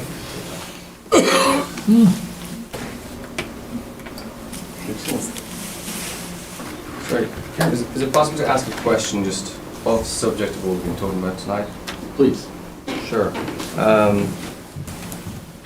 So, and I don't want to open a massive discussion because I know the time's of the essence, etc. But just for a point of clarity, last week we had an incident in town where there was arrests made by federal organizations at Neolisco and other private residents, I believe. And just looking at that, there seems to be an awful lot of mixed messages about what happened. Do we know what happened? And is there an impact on our town? Is there an impact on our community? And is that business okay? I'm asking as a concerned individual. It's a great question. I don't think we can really speak to the operation itself. Not really. The town nor the police department were not involved in that, Sure. okay? Yeah. We were informed that those organizations were going to be in town Yeah. and for what purpose, but that's all we have for information. What was the purpose? Their purpose was to locate 4 individuals. For what? They did not tell us why. We knew why. Well, so there's been, I guess what it is that there's been little transparency of the town. No, I and- spoke with you already. You did. No, and I appreciate that, and I'm not, this is not, before this becomes sort of a insult, I'm not attempting to insult or to disrespect in any way. What I am saying is that a federal organization showed up in this town. Correct. 2, which I would assume is FBI, ICE, yes. No. DEA. DEA. So again, I want to know, as a concerned citizen and also a business owner, why was the DEA, along with the Immigration Service, which typically aren't directly connected to each other as far as tasks, sometimes, yes, they cross over, in this town, that which some of us were aware they were coming, but none of us can seem to identify. Moreover, if there was such a drug problem in this town that the federal government had to send the DEA in, or we had to request assistance from the DEA, why is it that no one is fully aware of any of those occurrences or problems or situations? Why don't we know about that? Why was the DEA here? That seems a little extreme. I cannot answer that question. They showed up that morning. We were called that morning. Sorry, if I can just kind of round it out a bit more. You know, there are instances like this that the federal government have extenuating powers, and that's everybody. This is not my bringing this up isn't to say that something went wrong in this town or how people administer this or stood to their duty. I think this town does a remarkable job, and like look at what we've achieved here tonight. It's extraordinary to look at the management of this budget, the care and attention that's given to the citizens of this town, the accuracy and the detail that goes into every line item that goes here. It speaks for how this administration and servants like yourselves, the police department, are heroes in my eyes in this town. What more is my point is, are we as a community able to support the citizens and the businesses that are here? So if there was exposure to, say for example, that restaurant and there were illegal immigrants in there, just hypothetically saying that, you know, not that you support it, because I'm an immigrant myself, I'm happy to say I went through the process and I'm proud to be a US citizen. I understand how difficult it is.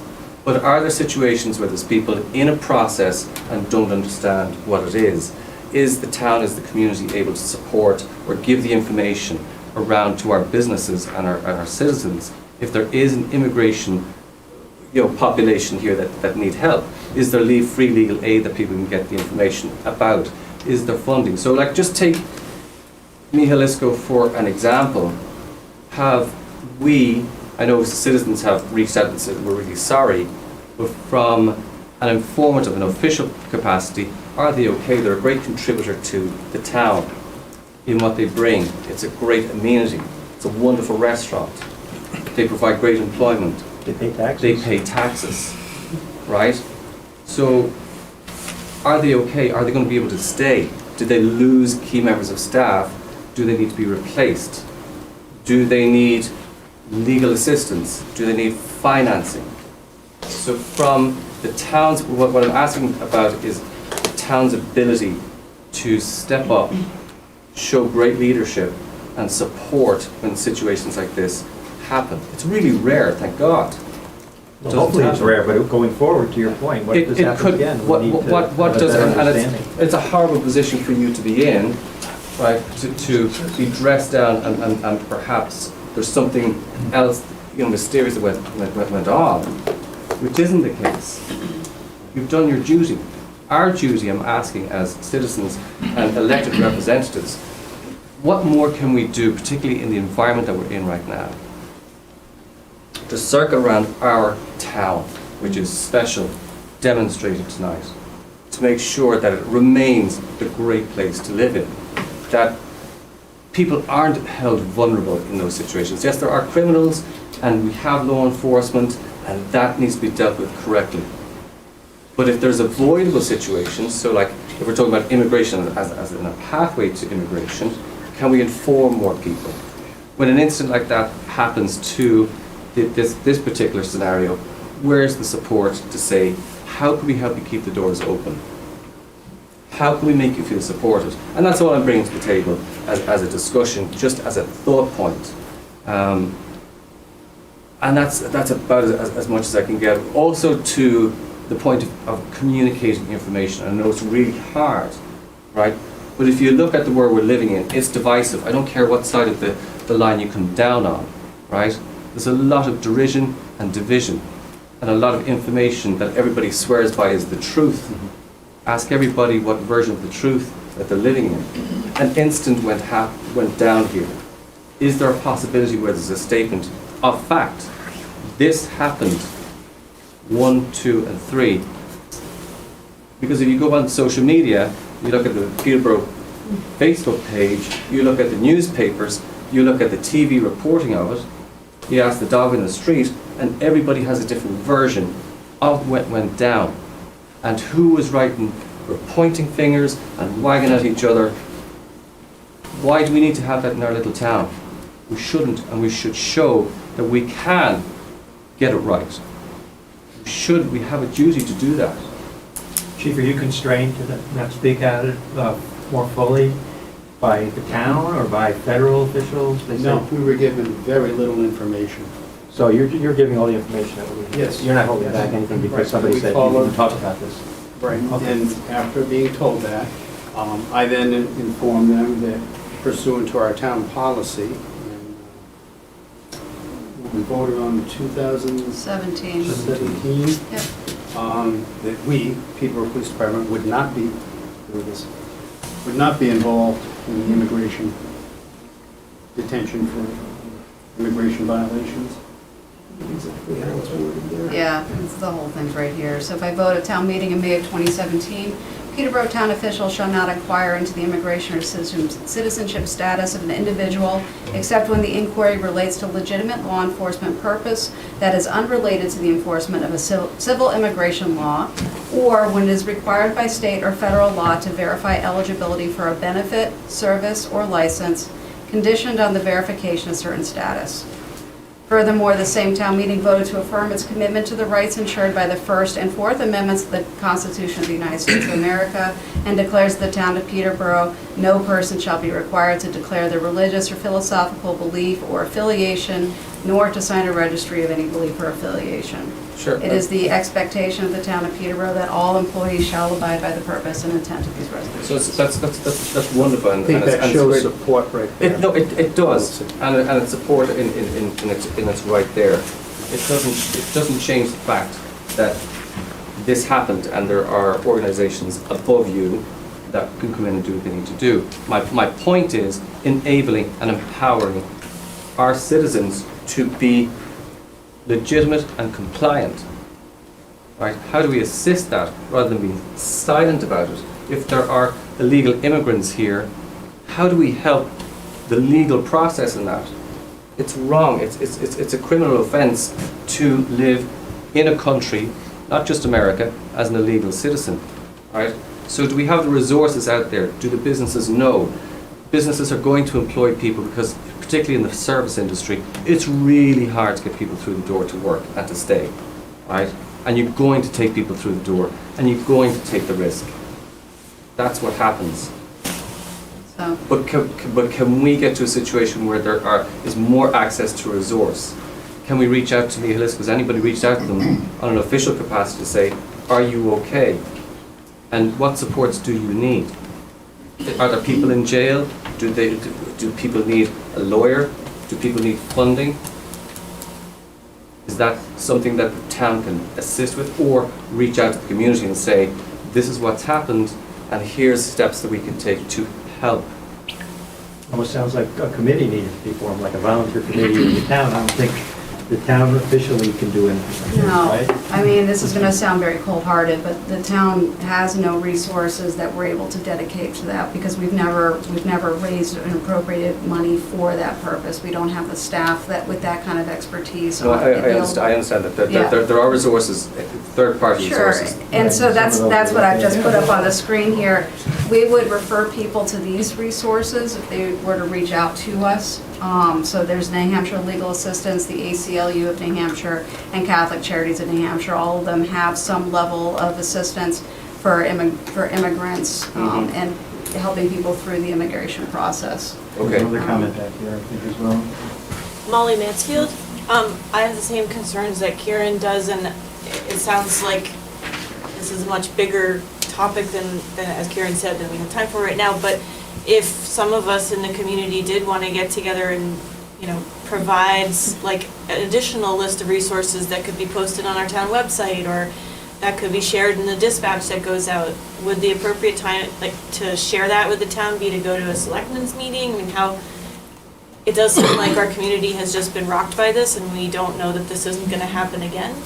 So what's the best way for those of us concerned to come forward to talk about this to town officials? Yeah, Danica. Could this be something that's an initiative of economic development? I was just going to say that I know that's been a conversation and that we've had in the office very recently. The EDA has concerns similar to yours about the business and its well-being at this point, having lost a number of staff. I'm not sure how many worked for Mealisco, but I think is something that certainly would be in the purview of the EDA already, to provide some of what you're looking for in terms of business support. And as far as getting things up onto the website, you can reach out to me. If you want to stop by, I'll give you my card after the meeting. I go through a vetting process just to make sure that the information that we put out there is available to everybody, is appropriate to and whatnot. So, but certainly, we can make some information more available through our channels as well. I spoke with the chair of the EDA, and she's put it onto the agenda for the next meeting, which I believe is next week, isn't it? It is. I was going to say, Molly, if you'd like, it could be something that we have a discussion about at that meeting, and Kieran, you're more than welcome to be there. I can relay the message on your behalf. Thank you. Thank you for giving some care to that. I know it's kind of a wide and ethereal. That's very important. Thanks for bringing it up. But thank you for the time. Appreciate it. Thanks. So Chief, we don't even know who initiated this. No. We knew that they had warrants, but we... They did have warrants? I don't know that. I don't know. Oh, you didn't know that. Do we know what the arrests were? Was it drugs, or was it immigration, or was it both? I don't know. I don't know. Okay, so then, so Very little here's, information. so here's the thing, in all due respect, I appreciate your position, I know you guys are in a very tough position, and you do wonderful work, this is not an insult again, but all due respect, you are the select board. My understanding of how select boards work in New Hampshire, I come from New York, we have mayors and governors, right, we don't have select boards. My understanding is that the three of you, one of whom isn't here, serve as a mayor, correct? To a degree, right? You make decisions for the town, correct? And then you serve as a person who is responsible for protecting said town, correct? Enforcing laws. Enforcing right. laws which are built to protect the community of the town, correct? So my concern is that I'm sitting before 2 of 3 people who are responsible for administering the town, and one person who is responsible for securing the town. And none of you know what happened. And that is concerning. So while I understand you might not have been able to show up and revolt and do all the crazy things, I'm not suggesting that. What I'm concerned about is that you don't know. There are 4 people that were taken from the Elisco. So just so everybody's aware, 4 people were That's- taken, that's 1 was guaranteed documented. For sure, you know that for sure. Yep, 1 was documented. And do I know that for sure? Was I there? Was I arresting? No. I do know that 1 was documented and is currently incarcerated. So, is that person a drug dealer? And do we have a drug problem in this town? Second question is, if so, typically, local law enforcement deals with drug situations. I realize there's different degrees of drugs. I understand the DEA exists, but Peterborough, 4 people at a Mexican restaurant, and the DEA is showing up with immigration services out of nowhere, and no one knows what's going on. It's a little hard for me to swallow that. That's a tough pill to swallow. Were the state So- police involved at all? My knowledge, no. I did see That's state the police other calls. thing. In New Hampshire, local, county, and state police do not have the authority to enforce federal law. Therefore, we're not involved in federal law enforcement. Federal law. What federal law did they break? Whatever federal laws that they were following. Which We they don't- didn't tell us, Right, we don't- and they didn't tell us, didn't know, and in theory, sorry, my name's Kristen, this is terrifying. People can, in theory, because nobody knows what happened, people can just show up to a business, incarcerate people, not explain why, and we have all these wonderful resources, but none of these 4 people who were taken can access. So it's already at this, it's a moot point. So this is great, but what do we do now? Or another person shows up at another restaurant, or another place of business, or another school, or another home, and takes somebody. Because nobody knows. Nobody knows. There's no. It's happening across the country. I know, but how It is, but people are standing up against it You're too. right, I mean, right. people are saying, no, actually, you're not, until you actually provide us with some sort of information or some sort of detail, it's like, we're not gonna continue to participate in this. Which we're not privy to. So I understand that Federal everybody's. authorities are reluctant to share information with us. It doesn't matter though, you can't come in. What defines a citizen? Yeah. Like, I mean, at the end of the day, what defines a citizen, right? I have, okay, well, there's somebody incarcerated right now that is allowed to be here.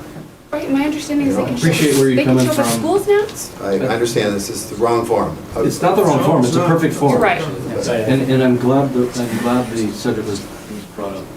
I've been, personally, I've been a little crippled by all of this stuff that's going down, and questioning things.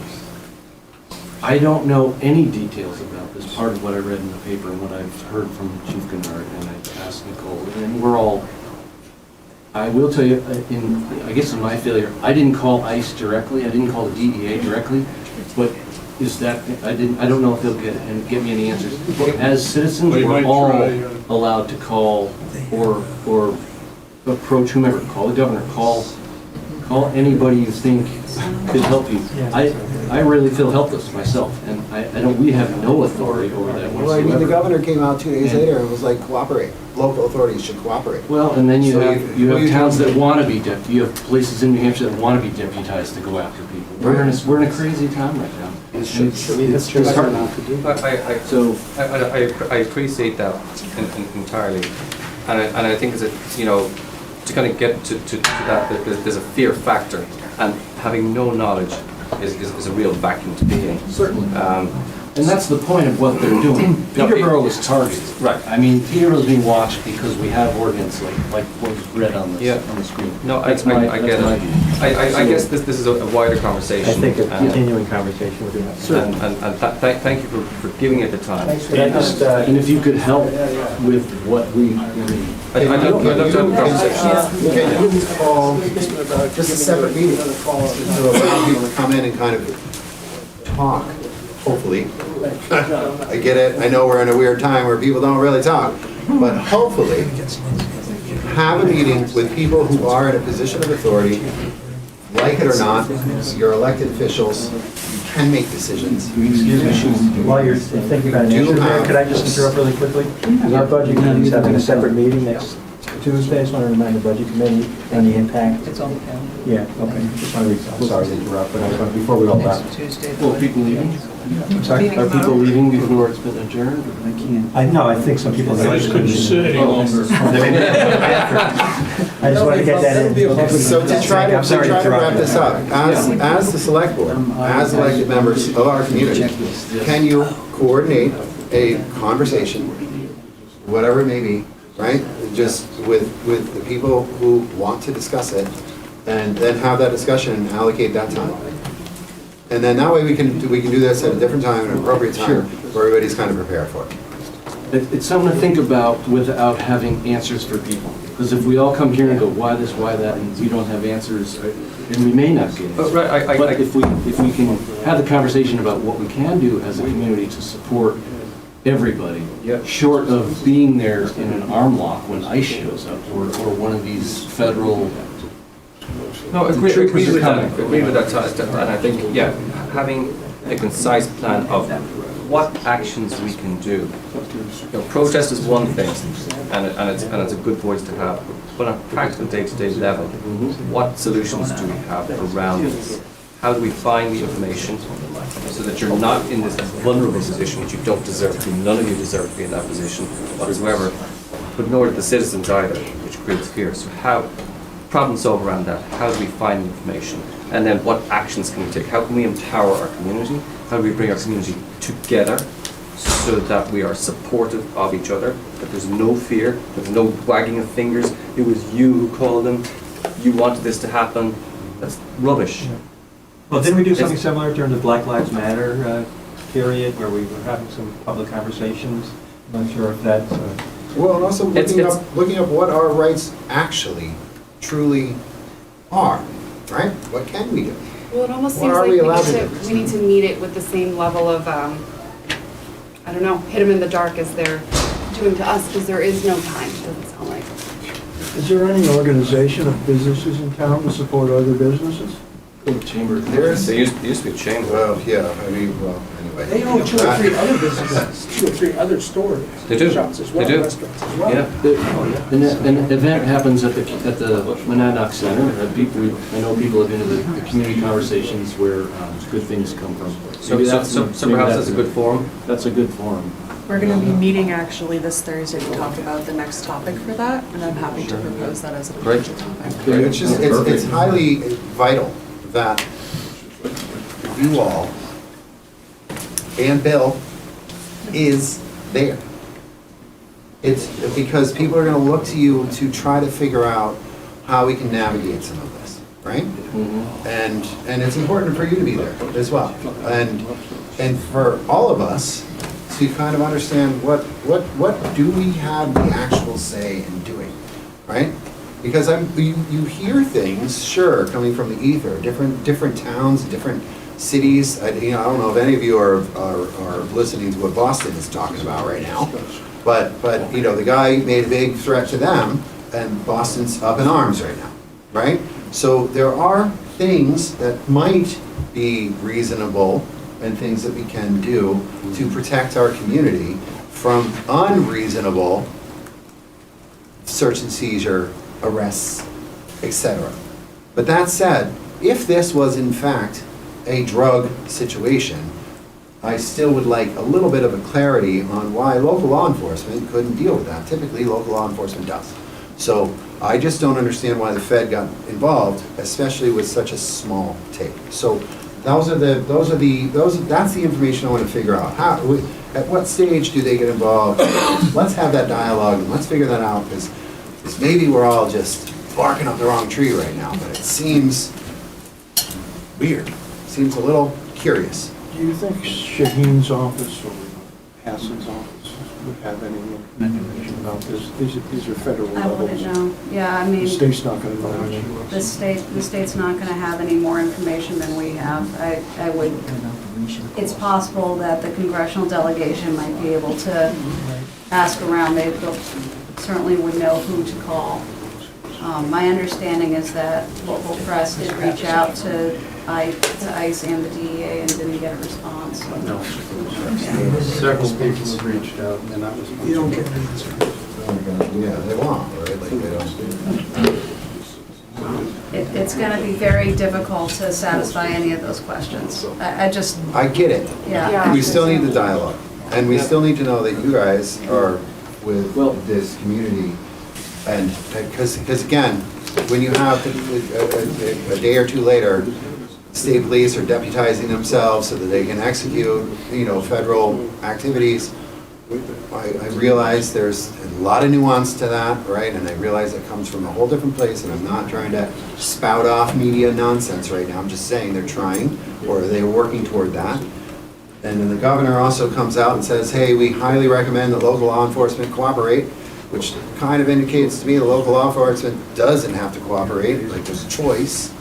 So if that's the case, then okay, well, we don't want them here until we know what they're doing here. I mean, I think that would be very reasonable. That would be very reasonable. No, like, I don't want to fight anybody, I don't want to revolt, but also if you're going to show up at my door, you're going to tell me why you're here. But we have a number of different avenues in which we can have this conversation. We're going to start with EDA, at least I am, next week. And is it possible we can have this as a subject for one of our select board meetings, one of the topics? And then community conversations is a good place to be as well. Right, yeah. Yeah, that's super great. All those are super great. Thank you. Thank you. And thank you. I appreciate it. I'm really not trying to be intimidating.